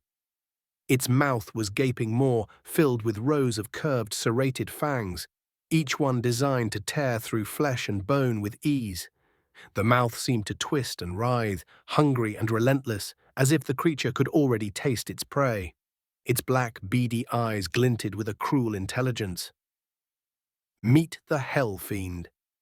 An adapted design from one of Malagaros's theoretical designs, if there ever was to be a hell invasion. The demons were scrambling now. One of the warriors with a shield rushed forward to try to distract the fiend. Instead, the fiend's blades flashed. The black obsidian blade went right through the shield, the arm and the body behind it. The 2 pieces of the demon went tumbling into the sands. A ball of fire struck the back of the fiend. Its armor cracked under the strike, but before the other mages could strike, the rest of the soldiers pounced, tying them down. The lead demon charged the fiend, sword raised. It was quite impressive to watch honestly as the demon dodged every swing from the fiend and slowly began to push it back. The rest of the hive soldiers slowly started thinning out, and at last the mages got their shit together and fired a barrage at the fiend. The fiend's armor buckled, and with one last rage-filled slash that bisected another demon warrior, it crashed to the ground. Armor that could withstand magical barrages was simply too expensive for standard units. I only ever gave these defensive investments to broodmothers and the most elite of my soldiers. The fiends were basically large brawlers. They were not exactly cheap to make, but they weren't considered expensive either. The fight ended with 1/3 of the demons dead and half of them were wounded. Their mages were mostly fine, but their front line has been butchered. Well, that was an all-right performance. These demons were strong, and we still managed to do enough damage with a small attack like this to send them reeling. Looks like they were about to turn back, which would be a real shame. I mean, I really want to chat with their leader. Adhaya, I want the leader, kill the rest. As you command. I watched as the ground below the group just collapsed from under them. There were shouts of alarm as they fell. From what the hive reported, some of them managed to use flight magic, but of course Adhaya didn't exactly leave that big hole empty. There were screams and struggling. A fireball went off inside the hole in a "you'll never take me alive" type act of defiance. But in the end, the hole was covered and the hive ate well. A short while later, I looked down as one of my hive workers spat out the demon leader from its holding stomach. The demon gasped for air as he looked up and scowled at the sight before him. He growled, then slumped, before finally lowering his head. "Come on, don't give up so easily," I said with a grin. "He has good cause to give up," the Crowfather said. "If his contract says he is to defeat you and he accepted, then this is one-way trip for him. He cannot cease the pursuit. Even if he were to escape, he would have no choice but to attack you again, which means you have no choice but to kill him," Alastair added. Maybe I'll let you walk. Just tell me who sent you. I get bored easily, so I don't mind letting you go so you can try again, I said as my grin widened. As I said this, I leaned forward to loom over him. I was banking on the ancient's reputation for being arrogant, but I also crossed my fingers behind my back. The demon chewed his lip as he pondered the question, most likely trying to find a way to reply without violating his contract. Honestly, I am interested in the information, but it is good to see that my hive held up well against this group. If I really wanted them dead immediately, this group will be dead before they even realize they are under attack. The Lord of the nearest ring sends his regards, the demon said suddenly, and that caught me by surprise. So it was Lord of Wrath Satan, who was also supposedly on my side. Interesting, perhaps this game runs deeper than I thought. Or perhaps it's another donation to my hive. These demons were worth a lot, or maybe this was even an effort to defang potential resistance against me when my presence becomes more well known. Well, either way, there is no way I can find out now. I doubt they gave this one much information. All right, you're free to go, I said as I leaned back, giving him some space. The demon looked at me warily for a moment before getting to his feet. He took a step back, and then another, and another. Before long, he was running back towards the city. Well, I did keep my fingers crossed, so I sent a simple command into the hive mind. Kill him. Chapter 2, 117, Temple of Redemption. I walked calmly down the street next to the Crowfather. We were both disguised as demons, and as far as I could tell, no one knew what we actually were. This was an interesting place, a city, but not the same kind as the one I saw in Wrath. Wrath was all towering spires and dark, dank alleys. It reminded me of the city in my old life, cold, miserable, with countless unfortunates dying by the side of the road. Wrath was not much different, with a seething and rotting underbelly. The city rose in jagged, chaotic formations, its tall spires piercing the perpetually ash-choked sky. The buildings were towering monoliths of blackened metal and cracked, obsidian-colored stone. They stretched into the sulfuric clouds like grotesque fingers, their sharp edges slicing through the toxic air. The streets were narrow, shadowed, and filled with squalor at the base of these spires. Crumbling alleyways snaked through the city, barely wide enough for two people to pass. Filth coated the ground, thick layers of soot, grime, and the debris of 100,000 years of neglect and suffering. High above, bridges of twisted metal connected the towering buildings, suspended like webs between the spires. These bridges were well maintained, almost as though another city was suspended above. A clear distinction separated those who lived above and those who rotted below. This place had its own unique brand of chaos. Buildings were scattered far apart, like pieces of a puzzle not quite meant to fit together. The town sprawled outward in all directions, leaving wide-open spaces between each structure, as if the builders had an endless amount of land at their disposal. The density of buildings was sparse, with low single- and two-story structures dotting the landscape. It felt less like a tightly packed city and more like a collection of small, independent hubs, loosely connected by winding, dusty streets. From the air, the city appeared piecemeal, built with no semblance of planning. It was like 100 small towns haphazardly smashed together with as much care as a toddler gives lumps of Play-Doh. It was a chaotic sprawl where no two buildings looked alike, and the streets twisted and turned like a maze with no exit. Structures rose and fell without rhyme or reason, a patchwork of mismatched materials and designs. Some buildings were squat, blocky things made of crumbling stone, while others were towering metal frameworks, half-finished and leaning at dangerous angles, their rusted beams exposed to the elements. The streets themselves were uneven, more like jagged fractures in the earth than pathways, cutting through the city in sharp, unpredictable turns. Alleyways twisted into dead ends or looped back on themselves, filled with debris, broken glass, and piles of discarded refuse. It felt as though the city had grown on its own, like a living thing, expanding wherever there was space, no matter how unsuitable. In one part of town, wooden shacks huddled together, their walls sagging inward, while just a few steps away, towering structures of black iron rose up, their spires piercing the smoky sky. Wires and rusted pipes snaked between buildings like tangled veins, some carrying strange flickering energy, others spewing steam or foul-smelling smoke. The air was thick with the sounds of creaking metal and distant crashes, as if the city was constantly rearranging itself in fits of chaotic construction and collapse. Further down, there was a small walled area filled with palaces and villas, and beyond that, a literal junkyard. The open space was cluttered with discarded wreckage, half-finished machines, carts overturned and forgotten, and strange abstract sculptures made from scavenged parts. The city's chaotic growth had left it a labyrinthine nightmare, where every street led to more confusion, every building was a hazard, and every turn felt like stepping deeper into the heart of madness. It was a fitting look for a battleground between 7 worlds. This is what happens when you throw 7 groups of demons together in one place. The rings represented sin, limbo represented non-existence, but treachery was chaos made manifest. "So where is this temple I've heard so much about?" I asked as we turned yet another damned corner and faced a short walk leading to another one. This place was truly a maze. Without an aerial unit scanning the city at all times, I might actually have gotten lost. The Crowfather, however, seemed to have no issues navigating the place. "Just look over there," the Crowfather said as he pointed, and in the distance I saw towering statues. "Ah, so those must be the statues of Magna Morningstar. I saw them from the air, but they are truly enormous when you're human-sized." "What are they? 5 meters tall?" The statues were carved from obsidian black stone, the same material that made Mahala's weird sword and axe. I still have almost no information on that material, and from the scraps I've gathered, that oddly metallic black stone belongs firmly in the lost technologies category.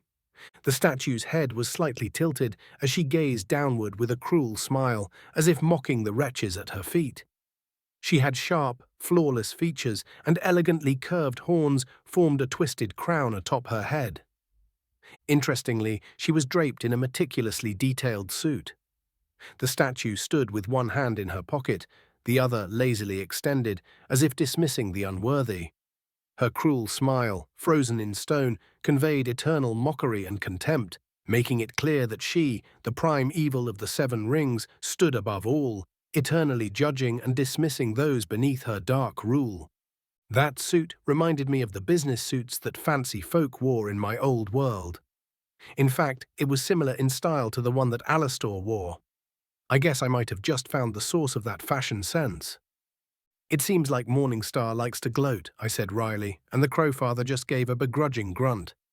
"If you think Surchax and Rosa are cruel, you've never met Magna Morningstar. I guarantee you'll never find anyone more cruel," the Crowfather said as we ducked into an alley. A demon was waiting for us, an emaciated, wretched-looking thing. I could see the rusty blade in his hand, and his eyes widened as he saw us.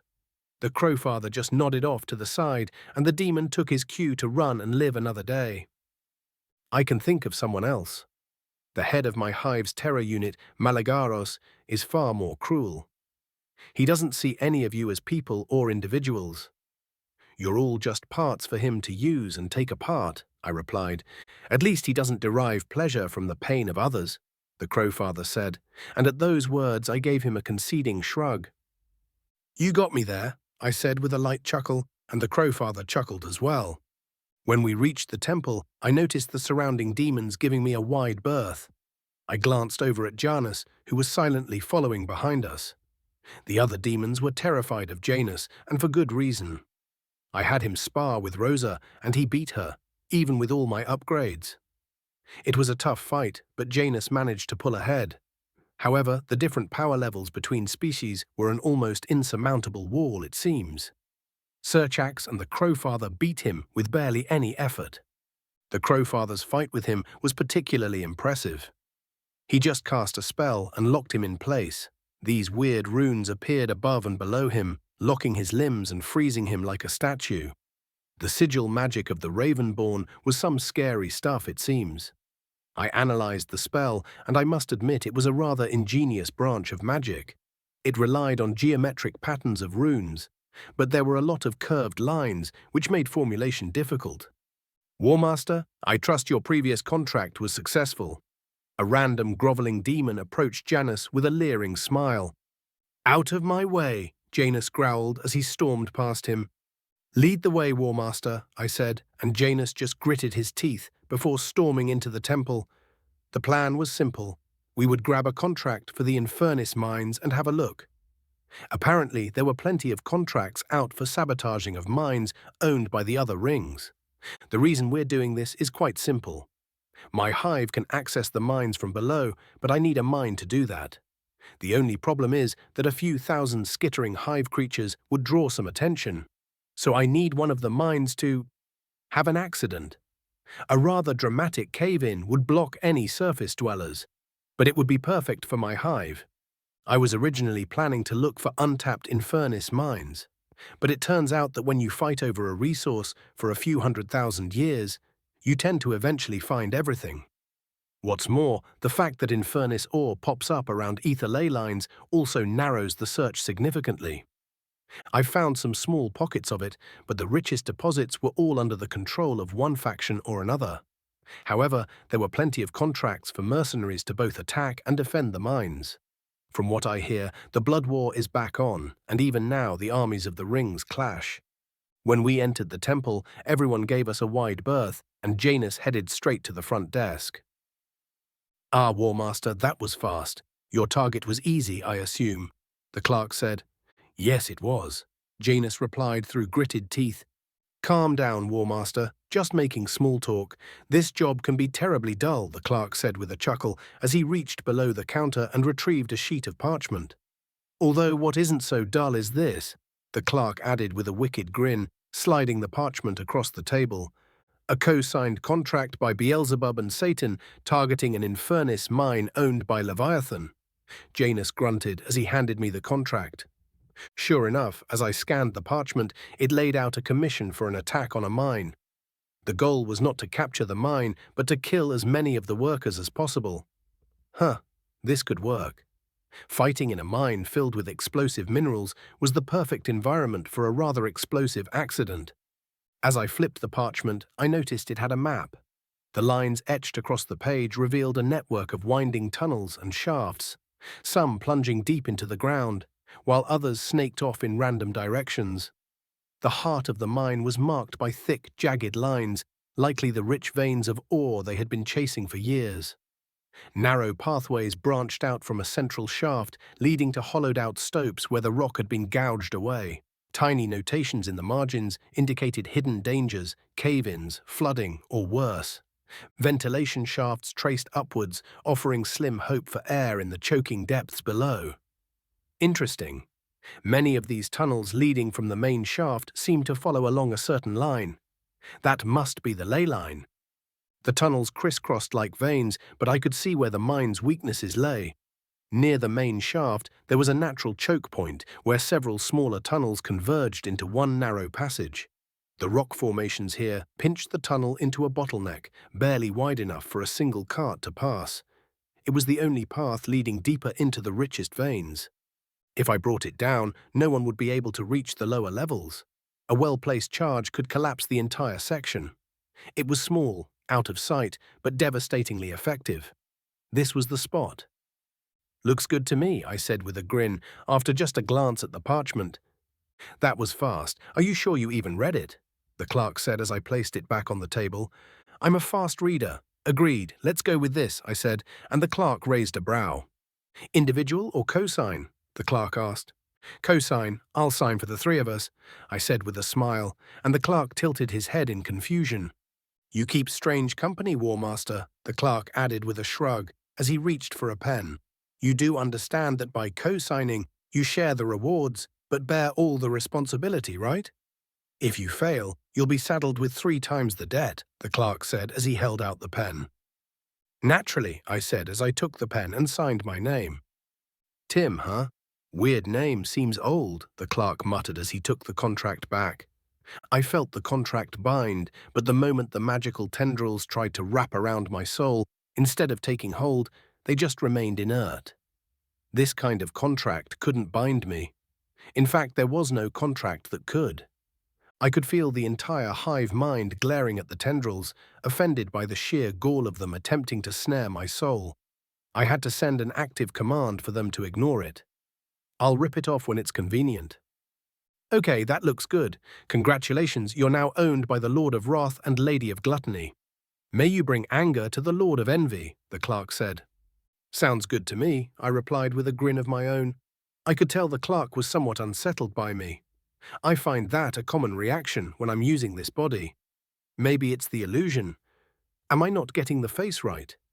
Cecilia says it's fine, and Legiana ran an analysis saying I'm definitely within tolerance levels for the average humanoid. Maybe it's my personality that's the problem. Nah, that can't be it. Anyway, let's go blow up a mine filled with not-so-innocent workers. Chapter 2. 118. Deeper they go, hungry we follow. I drank from the bottle as I tuned out the briefing unfolding before me. I had already memorized the map. I knew every contour, every choke point. More importantly, I knew that Janus and the Crowfather were listening. They would update me if anything was out of the ordinary. Looking over the map again, it was obvious. There was only one natural way to approach the mine. The terrain boxed you in. Head-on attacks were suicide. Mines like this were basically fortresses built into the earth, surrounded by steep cliffs and narrow paths, impossible to take down with brute force. In a weird way, this worked to our advantage. If I blew the mine, the fortress would go down with it, turning their strength into a pile of rubble and dust. The problem with mines and fortresses like this is that they're designed for sieges. They're nearly impenetrable unless you're playing the long game. So the same predictable strategy unfolded. Someone would launch a diversion, something big enough to force the main force to leave and deal with it. Then we'd slip in, raid the place, disrupt production, and slip out before anyone knew what hit them. The so-called geniuses who came up with this plan didn't want to destroy the mine. They wanted to capture it later. The ones defending wouldn't scorch the earth either, because of course they wanted to take it back eventually. And on it spins. When the briefing was finally done, the commander started acting all authoritative and self-important. Now all of you listen up. You aren't taking the real risk. As far as you're concerned, it's an easy payday, the commander said. Oh, so he was lying too. How nice. How the hell are we not taking the real risk when we're the ones breaking into an excessively fortified fortress? Low risk, as if sneaking through narrow tunnels, bypassing security and taking on whoever hadn't been deployed to deal with the diversion, was nothing more than a casual stroll. Sure, the main force might be gone by the time we got there, but this place wasn't going to be empty. There'd still be guards, those poor bastards who had the unlucky job of staying behind to protect the mine. They wouldn't be pushovers either. These guys would be on high alert, even without the bulk of the forces knowing something was off when the diversion started. And we were supposed to waltz in, raid the place, and slip out as if it were the easiest thing in the world. If I were actually a demon on this job, I'd be pissed. But luckily for me, I'm not. This body was fake, and even if it got destroyed, I could just make another one. We head out in an hour. Get ready and earn your redemption, the commander said, and the demons all gave him an unenthusiastic response.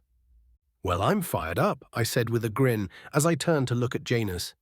He just scowled at my shit-eating grin. That was not that bad as far as these briefings usually go, the Crowfather mused as he stroked his chin. See, he gets it, I said, and Janus gritted his teeth as he stood up and marched out of the room, following the crowd of mercenaries. I think he's warming up to me, I said, and the Crowfather just nodded amicably in response. Our ride over was in this weird mechanical war engine. It wasn't exactly a subtle vehicle, but they dropped us quite a distance from the mine. Then came the walk. The long trek across the desolate plains was quite the sight. The plains of eternal conflict, the stage of the blood war, really do live up to their name. This ancient battlefield in hell was vast and desolate, the sands scorched black from the fires of 1,000 wars. The details were long forgotten, but the grudges were well remembered. The ground itself seemed to pulse with a faint, evil energy, as if the very earth remembered the bloodshed it had soaked up over the ages. That wasn't just a manner of speech. I could sense the ether pulsing from the ground.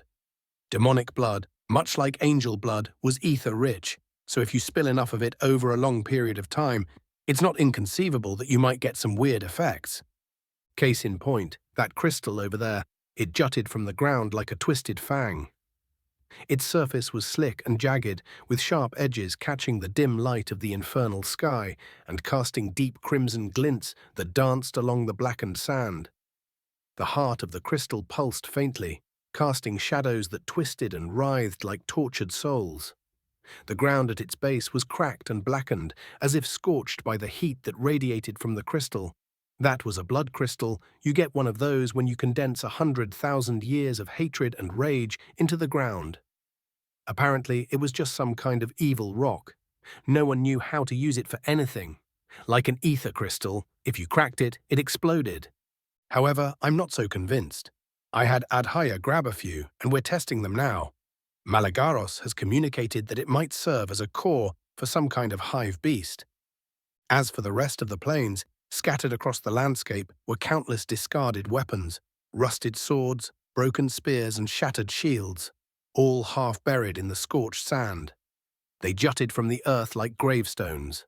Some were covered in layers of ash, while others were stained with dark, dried blood, the remnants of an endless, brutal conflict. War eternal, the Crowfather said, as he glanced at the desolate landscape. This is supposed to be tame, right? I asked as I turned to look at him, and the Crowfather's expression shifted to one of disgust. You have no idea. The Firstborn's wars left the soldiers fighting on mountains of corpses, the Crowfather said. Sounds wasteful, I replied with a shrug. Yes, if only the old gods were as pragmatic as you.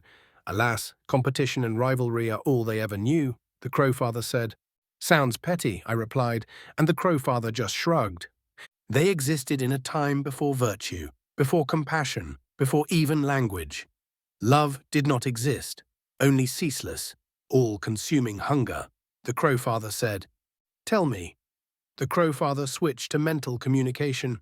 Do you have that hunger? He asked. Of course, I replied through the mental link. What is it like?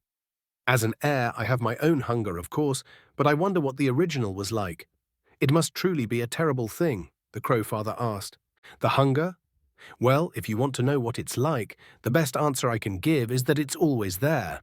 And knowing what your minds can handle, if you were exposed to the full measure of it, you'd go mad, I replied. And yet you manage it well, the Crowfather said. Hunger is an old friend, I replied as my mind drifted to my old life. I suppose, yes, hunger was an old friend. Food was scarce, and I often gave what little I had to my little sister. It didn't do much good in the end, but I suppose all that suffering paid off in the next life. I suppose that's true, but it's true for all of your kind. The Crowfather said. My kind stand alone, we are all different. Assuming any form of consistency is a foolish assumption, I said, and the Crowfather nodded. An old piece of wisdom that's easily forgotten. Everything else that breathes is locked into our forms. We crave consistency, stability. It's difficult for us to fathom a creature of living change. Then you all have much to learn, I said, as I spotted the access point. The access point was a well-concealed tunnel dug into one of the fortress's hidden passageways. One of the things about these fortresses is that each time they change hands, the new owners often add secret passages. The end result is that the space beneath these fortresses ends up looking like some kind of underground maze. The mines themselves offer weird points of entry, which doesn't help either. This meant infiltrators like us could get in relatively easily, but the downside was that these places usually had large standing garrisons. The path through the tunnel was uneventful, and just as the plan had stated, we emerged in a storage room. I looked around the dusty room filled with sandbags. All right, as agreed, we split into two groups. One group goes into the mines, and the other group raises hell in the garrison to distract them so we can kill as many of the miners as we can, the leader said. Our group was assigned to the mines. Most likely there was some string pulling behind that decision. Technically, my group would be better suited to holding off the guards, yet here we were, being assigned to the mines. Oh well, I'm not complaining. Luckily for us, the mines were nearby, so we were able to get there quickly. When we finally reached the door of the mines, the group of guards readied their weapons. Harbinger scythe, I intoned, and a large ethereal scythe shot out of my hand, spinning toward the group of guards. It cut the entire group of guards in half at the waist, and we hurled ourselves toward the large black steel door. How do we get past this? One of the demons asked. Shit, this wasn't in the plan, the group leader hissed. Power word, force, I said, and a wave of raw kinetic force shot out of my hand, slamming into the door. The metal warped and screamed as the force hit it. The large door was blasted clean off its hinges and went hurtling into the main shaft. Damn, you can use a power word, one of the demons muttered. That explains why the War Master is working with you, another demon added. They were right to be shocked and impressed. Power words were ancient magic. In fact, they were based on the original principles of magic created by the Firstborn. Most other kinds of magic involve the caster persuading or requesting the ether around them to form a desired effect. But persuasion and requests were not the way of the Firstborn. They take what they want and destroy everything in their way. When you utter a power word, you do not ask. You do not plead with the magic. You command. With a single word, you grasp the very fabric of reality and force it to obey. There are no complex sigils or runes, no material components to channel the arcane. The power flows directly through you, as though for one fleeting moment you hold the same authority as the gods. They say when you speak the power words, you command and reality listens.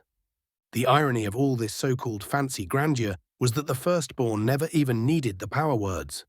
It was just an adapted technique from the lesser races in an attempt to mimic the Firstborn's powers.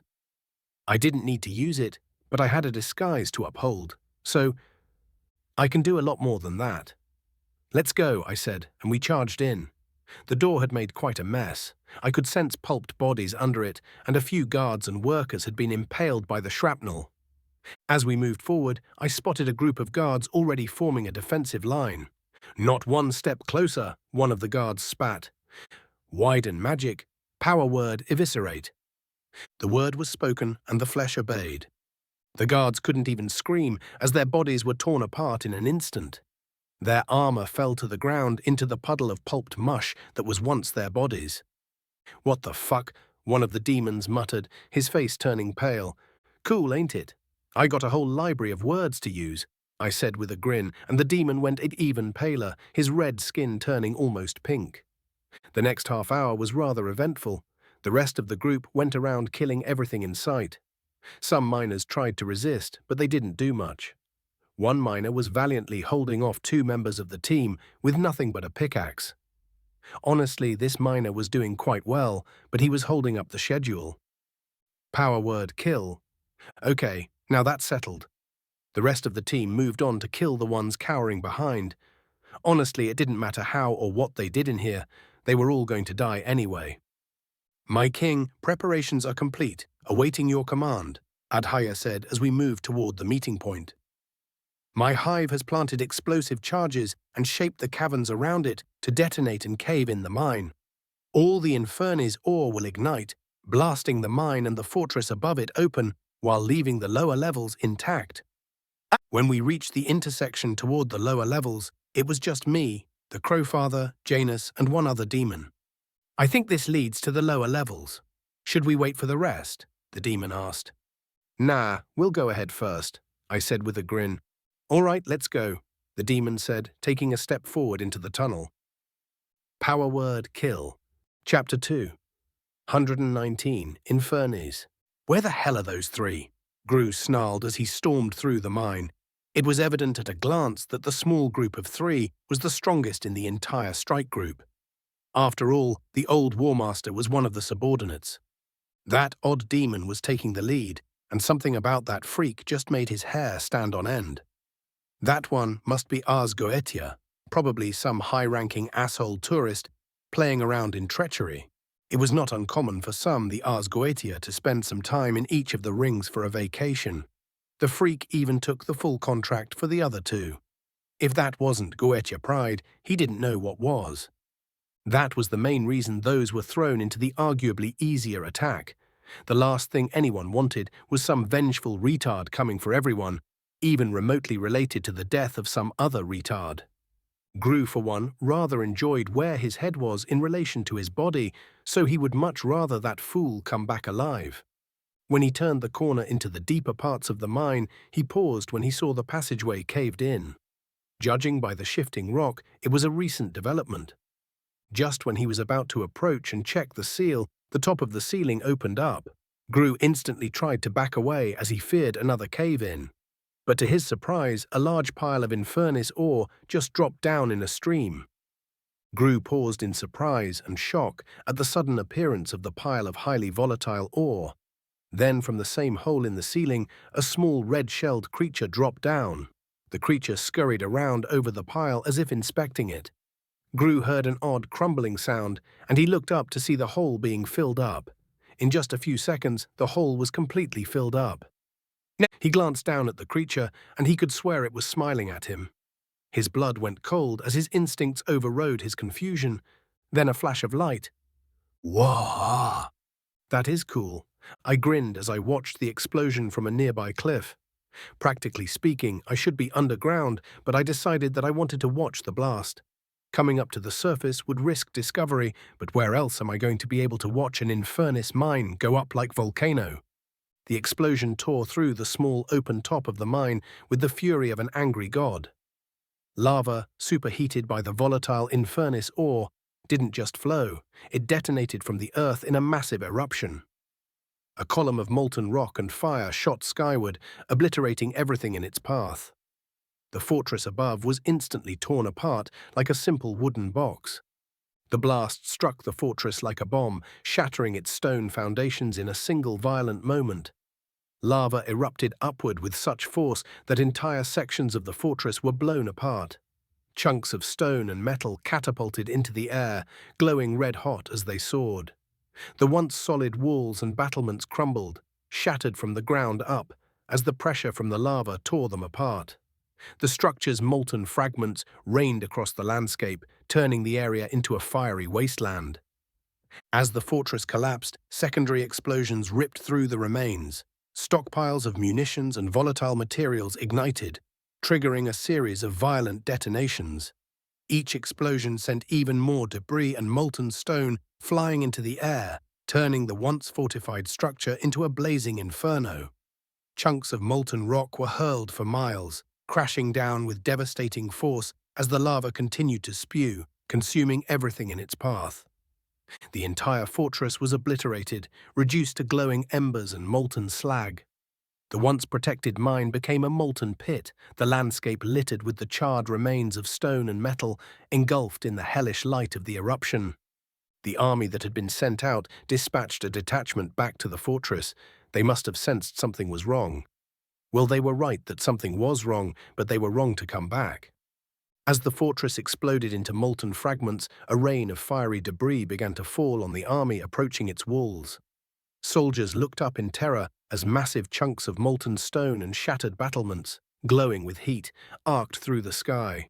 The red-hot fragments streaked down like meteors, leaving trails of smoke in their wake. The first impact hit with a deafening thud. A boulder-sized chunk of the fortress slammed into the ground, sending a shockwave through the ranks. Screams filled the air as soldiers scrambled to avoid the deadly barrage. Red-hot stones and molten metal showered the battlefield, crushing those caught beneath and igniting anything flammable in an instant. Tents and siege equipment erupted into flames as burning debris tore through the camp. The heat from the falling chunks was unbearable, radiating intense waves of scorching energy as they crashed down. Some fragments exploded on impact, spraying molten rock in all directions, while others embedded themselves deep into the ground, leaving craters where they landed. Soldiers tried to shield themselves, but the rain of destruction was relentless, turning the once organized army into a chaotic, fleeing mass. Everywhere the debris landed, it left trails of smoke and fire, transforming the battlefield into a nightmarish landscape of molten craters and burning wreckage. What had been a well-prepared force was now scattered and broken, overwhelmed by the hellish fallout from the destruction of the fortress. Amidst the fiery rain of debris, some chunks, supercharged by the volatile Infernus ore, began to detonate upon impact. These fragments, glowing more intensely than the rest, crackled with unstable energy as they plummeted toward the army below. When they struck the ground, they didn't just hit, they exploded in devastating blasts that ripped through the battlefield. The first of these supercharged chunks slammed into a cluster of soldiers with a blinding flash. The explosion sent bodies flying and created a shockwave that knocked down anyone within range. The earth seemed to heave as more of these infernus-laden boulders detonated, tearing massive craters into the ground and launching molten rock fragments in every direction. Each explosion was more violent than the last. Soldiers who had been diving for cover were thrown into the air by the force of the blasts, their armor shattered, shields useless. The fiery blasts swallowed entire groups of soldiers, their screams drowned out by the roaring detonation of the supercharged debris. Even those farther from the immediate impact zones weren't spared. The concussive waves from each explosion knocked soldiers to the ground, while the air itself vibrated with heat and pressure. Infernus energy coursed through the wreckage, causing smaller rocks and fragments to ignite into deadly shrapnel, adding to the chaos. As the explosive debris continued to rain down, the group of soldiers was left in ruin, the ground around them transformed into a burning, cratered wasteland. What had been an organized force was now engulfed in flames, crushed beneath the relentless fury of the infernus-fueled destruction. When things finally calmed, the fortress was just a pile of slag, and the returning detachment was all but destroyed. I could see some half-cooked demons staggering away from the destruction, but most of them would not live long without help. My observers sent word that the army has completely turned around and disengaged from the fight. It appears the blast was heard for dozens kilometers around. I mean, the shockwave was pretty bad. The initial blast knocked enough of the detachment off their feet that they couldn't react to all the debris. As for the main army, they seemed to be heading for another stronghold. Unfortunately for them, it seems another rival army may have just caught their scent. If they were caught out here in the open, then it was probable that the army guarding this mine would be wiped out. Such is the nature of the blood war. There is no general that will pass up a chance at an easy victory. Glory, status, and material awards await those that can please their patrons. "What now?" Janus asked. "Now we mine, and I see what I can do," I said as I shredded the tendrils of the contract, trying to coil around my soul. I tossed the scraps of ether into the hive mind, and my soldiers eagerly tore at it, feasting on the latent ether. The ground caved in under us, and we all fell into a perfectly carved-out chamber. Adhaya was waiting for us with her head bowed towards me. I looked around and saw that my hive had already collected a rather considerable mound of ore. And the miners? The Crowfather listened quietly as Adhaya explained how each and every miner has been hunted down. An offhand comment mentioned some were smaller than others. Physaros knew that meant some of the miners were children, but the hive devoured them all the same. He knew what he was signing up for. Physaros will admit when Mahala first sold him on this creature, he had his reservations. But as he walked the streets of that empire, he couldn't deny his methods. One could rationalize that he was only doing that to stave off heaven. But Physaros also noticed that the great beast does seem to enjoy the finer things civilization. His strange fascination with the real estate market, city planning, and raunchy literature aside, he also seemed to genuinely be a patron of many of the things that make civilization great. In the end, to Physaros, this was a concession on his part. He once held onto his morals with an iron grip. His principles guided him, almost to the point of obsession. He felt it was a strength back then, and to an extent, he still feels that way. However, over the millennia, he has fallen prey to the age-old problem that all those who came after the firstborn faced. Those not of the first have fixed forms, and change becomes difficult. So soon, your mind becomes trapped in a box, and you believe your way is the right way. That may be true for a time, but life is change, and you must adapt as well. Adapt or perish, that is one of the core tenets of this world. So for all his principles, morals, and virtues, what did he have to show for it? His hopes gone and shattered, nothing more than ashes drifting in the wind.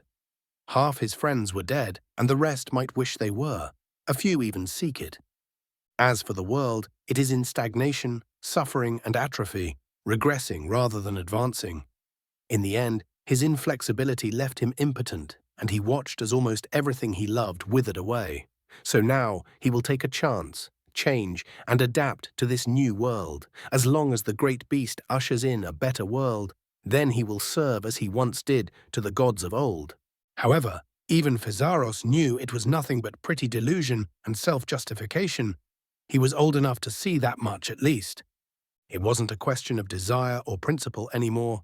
It was necessity, plain and stark, staring him in the face. These acts, however ugly, were no longer optional. They were the grim tools required to pull something good out of a world that seemed hell-bent on its own destruction. To cling to some pure, untarnished sense of morality now would mean forsaking the very people he wanted to protect. He'd seen too much, knew too well that clean hands often came at the cost of dirty results. The choices left to him were those no one else would take, and he had no illusions about the cost. If sacrifice was required, then it would be his own conscience laid down. And if that was the price to be paid, then so be it. In the end, someone had to be willing to do what needed to be done, to wade through the mud and pull others through to the other side. Thus he must tolerate the hive, the ravenous weapons of the old gods. He remembers the orc, the terror the green skins inspired. The orc hungers for battle, for violence, for conquest, and for glory. The hives are far more terrifying. They did not hunger for glory, battle, or conquest. They only hungered. As Physaros watched the hive work, he was once again reminded of its cold, empty efficiency. The uninitiated may view each of these creatures as slaves, but Physaros knew better. They were not individuals. Every creature was like fingers on a hand. They were never one without the others. The entire hive was one giant, ever-shifting organism. The great beast took some ore and started his twisted craft. He warped flesh, broke bone, and the creature in his grasp twisted and roared in some kind of profane ecstasy. The shell broke, its limbs extended and its form twisted beyond recognition. He could see the infernis becoming a fundamental part of it. Its body caught alight, but the flames were not dangerous. They were like fur on an animal. The hive had just taken another step in its twisted evolution. Physaros could already see it. This hive will one day surpass the hosts of even the Eternal Mother. The great beast's mind was just too flexible, too unhindered by past convention. He was not just chasing the new optimal, he was having fun, in the same insane mindset of a child. Endlessly curious, endlessly fun-loving, and endlessly greedy. When he gazed at the hive and listened as the creatures all cried out in exultation as their fellow was turned into something more than it was, he saw a future of change, where nothing was held static. With no other rival firstborn to contest him, the great beast was free from the constraints that the others brought. He was free to devour the world. Chapter 2. 120. Rage of the Ancients. Beelzebub sat poised in the opulent chair, her pale skin contrasting sharply with the rich crimson velvet. Her molten amber eyes glowed with a fierce intelligence, framed by sleek dark horns and cascades of inky hair. Polished, claw-tipped fingers rested elegantly on the chair's arm, while faintly glowing symbols on her armor pulsed with hidden power, casting an ethereal glow that enhanced her dark, magnetic beauty. Across from her was her main collaborator in this grand conspiracy. Satan sat in the lavish chair with an air of dark regality, his graceful and imposing form striking in the dim light. His skin was a smooth, smoky grey, marked with faint silver lines that seemed to shift like wisps of smoke. His piercing, dark eyes glowed with a cold, intense intelligence, set beneath sleek, obsidian-black horns that curved back from his temples. His fingers, long and elegantly tapered, rested on the armrests, each nail gleaming like polished onyx. Clad in dark, tailored robes that shimmered with hints of crimson, his presence exuded a magnetic, dangerous charm, as if the shadows themselves gravitated toward him. The pair was rarely in the same room together. It was not every day that the demon princes met in person. Usually when this happened, something was about to go very wrong for someone else. Or perhaps, in this case, something had already gone wrong. "It seems your scheme has gone well," Satan said, his voice barely above a whisper, as always. Beelzebub smirked, reminded of an old adage, "Beware a quiet man's anger."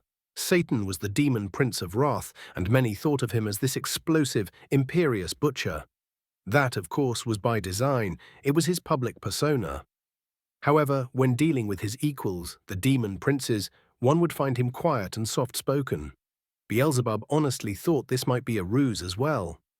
After all, it was a good juxtaposition to throw his opponents off guard. "Yes, it is. By the way, this might interest you," Beelzebub said as she held out a transmission orb. Satan took it and channeled a small amount of power. The orb came to life, and a projection appeared showing none other than the general of the army that had just been blasted apart by the Infernus mine explosion. "Your Excellency," the general stammered, his voice trembling as he struggled to steady himself. The Infernus mine. It's gone." There was an explosion, a massive blast that tore through the entire facility. "We don't yet know the source, but," he swallowed, panic evident in his eyes, "the entire garrison has been lost. Every soldier, every line of defense, just wiped out in an instant. The ground's shattered, the main chambers have caved in. There's nothing left but ruin and ash. We never saw it coming.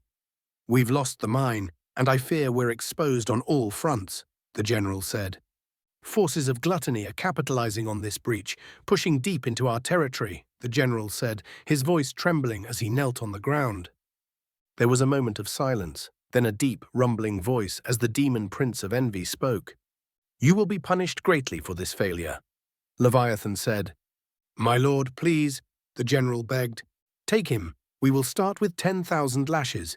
If he survives, we will see to the rest of the punishment," Leviathan said, and the transmission cut, just as the general was dragged away.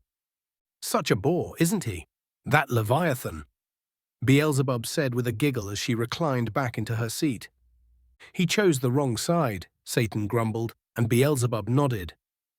"And how goes your side of the plan?" Beelzebub asked. "It goes well. We are pushing into the lands of Pride and Sloth. Both of their armies have faced off against me and are being beaten back rather easily," Satan said as he idly tapped on the armrest of his chair. Well, it is rare for you to pick a side. I suppose you once entertained the idea of ruling the 7 rings," Beelzebub mused as she crossed her legs.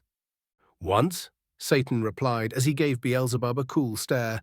Beelzebub couldn't help but smirk, but gave him a conceding nod. For all of his flaws, having an overinflated ego was not one of them. After all, his other half in the Pride Ring has all his, well, pride. Satan was a demon of pragmatism and cold vengeance. If he wanted you dead, you would be dead at some point. He was willing to do almost anything to have your head on a pike. It was this trait that inspired the fear of the common rabble. If Satan wanted to kill you, he would kill you. There was no running from the demon prince of wrath. "The firstborn will win and Morningstar will return," Satan said matter-of-factly. I wonder how many will switch sides. Asmodeus is with us, albeit half-heartedly. As for the rest, well, they don't want things to change, and the last thing they want is for Morningstar to return. She would flay half of them to the bone for their transgressions. Beelzebub replied with a slight twinge of fear at the thought of Morningstar's return. "Yes, Morningstar neither forgives nor forgets," Beelzebub said as a twinge of worry crossed her face. In truth, she would not even entertain the notion of restoring Magna Morningstar without the firstborn returning to rein her in, provided he could. The bottom line was that all of them were complicit in her imprisonment. But Morningstar was a firstborn loyalist. She exalted the old gods, and the searing hell's participation in the rebellion was a point of great displeasure for the prime evil. The fact is, she was outvoted, and she tried to resist. But in the end, events culminated in her being imprisoned before the war against the firstborn was even over. Beelzebub didn't directly participate in the revolt, but she did little to stop it either. At the time, it almost seemed poetic that the old order of the searing hells fell along with the old gods. But now, well, the old world was returning, and Morningstar was not known for her mercy.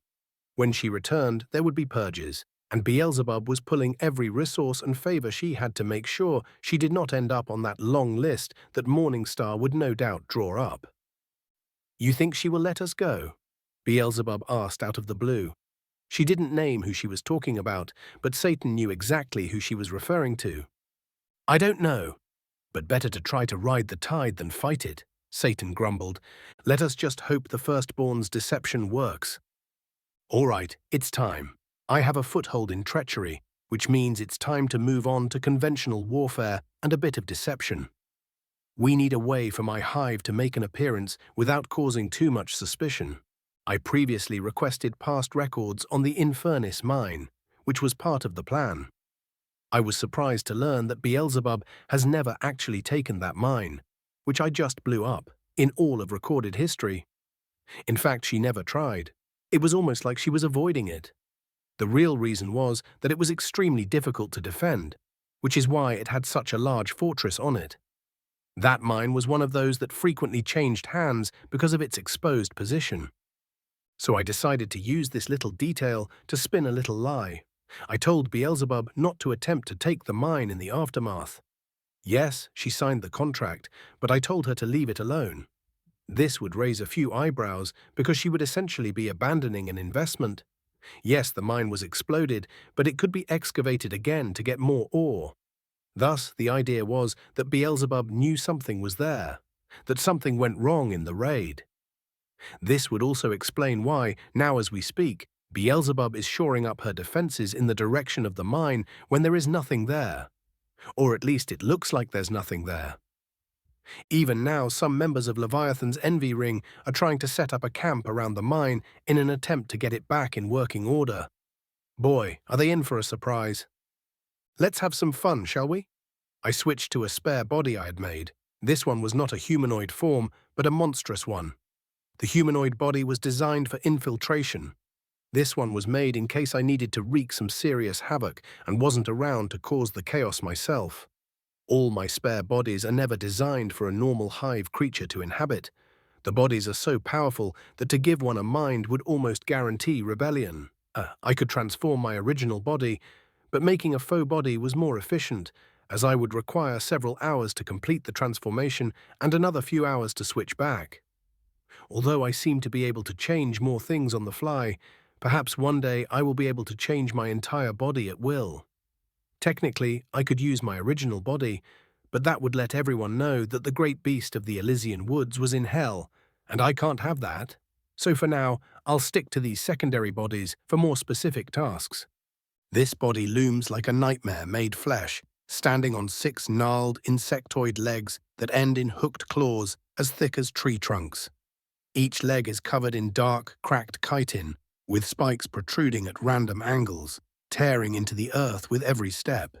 Its red, armored carapace appears almost molten, as if barely cooled from the fires of some infernal forge, with rivulets of ember-like light seething through its cracks from the Infernus infusion.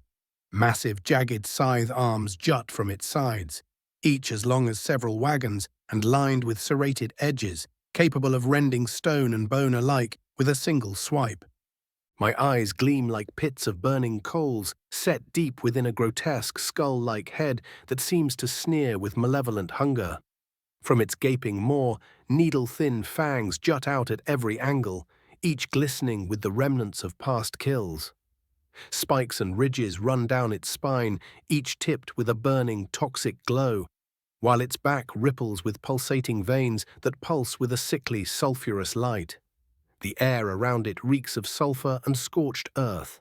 This was, in all intents and purposes, a terror weapon, a weapon only I could control.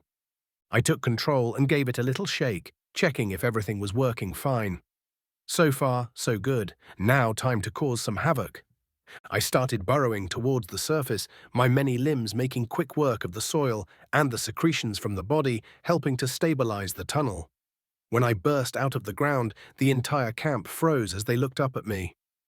Funny how this happens almost every time. The stunned silence never gets old. All right, that's enough. I raised one of my claws and took a swipe at a nearby pair of demons. They tried to dodge, but this body was fast. My claws flashed and the 2 demons ended up in 4 pieces. Then a mad scramble of actions erupted around me.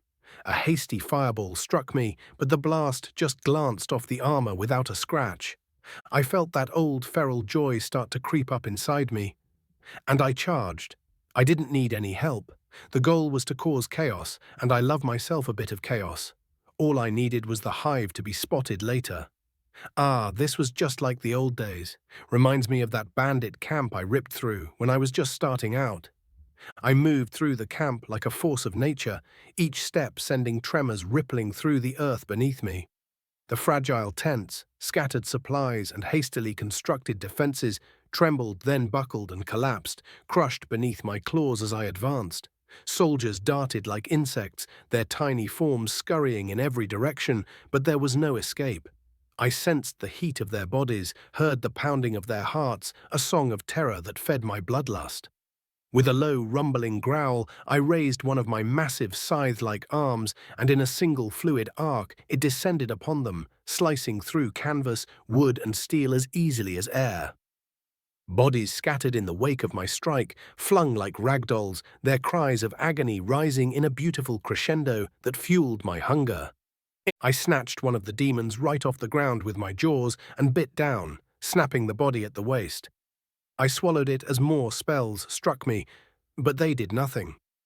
These common soldiers were way over their heads. I pressed forward, my heavy, chitinous limbs leaving deep ruts in the soil, littered with shattered armor and splintered wood. I swung my scythe blades in a sweeping horizontal slash, catching a line of soldiers too stunned to move.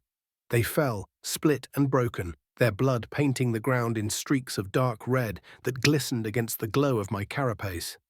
The air thickened with the scent of fear, and the tang of blood sharpened my senses, drawing me deeper into the heart of the camp. Their defenses fell like paper before my strikes.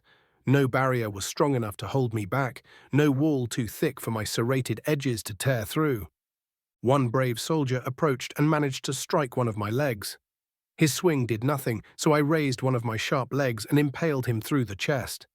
His body went splattering across the ground like a bowl of soup as the size of my clawed feet all but destroyed the upper half of his body. Ahead, I saw a group of soldiers rallying, desperately trying to form ranks, weapons raised and eyes wide with dread. I tilted my head, my molten eyes locking onto them, savoring their last flickers of hope. With a snarl, I lowered my body, my claws digging into the earth, and I charged forward, crashing through tents and splintered carts. I swiped one of my bladed arms down upon them, cleaving through shields and armor, feeling the vibration of their bones breaking beneath my strike. I swept through the wreckage, my maw opening to release a deep, guttural roar that drowned out their dying screams. The fires from shattered lanterns and burning supplies licked at my carapace, casting my shadow long and monstrous over what's left of their camp. I relished the heat, letting the flames lap at my hardened shell as I pressed deeper into their ranks, now little more than disorganized clusters, trying desperately to flee. My back pulsed with a toxic green glow, and from the cracks in my armor, thick fumes seeped out, filling the air with an acidic mist. I watched as the poison took hold, burning their skin, corroding their armor, and forcing them to their knees, gagging and choking on the noxious air.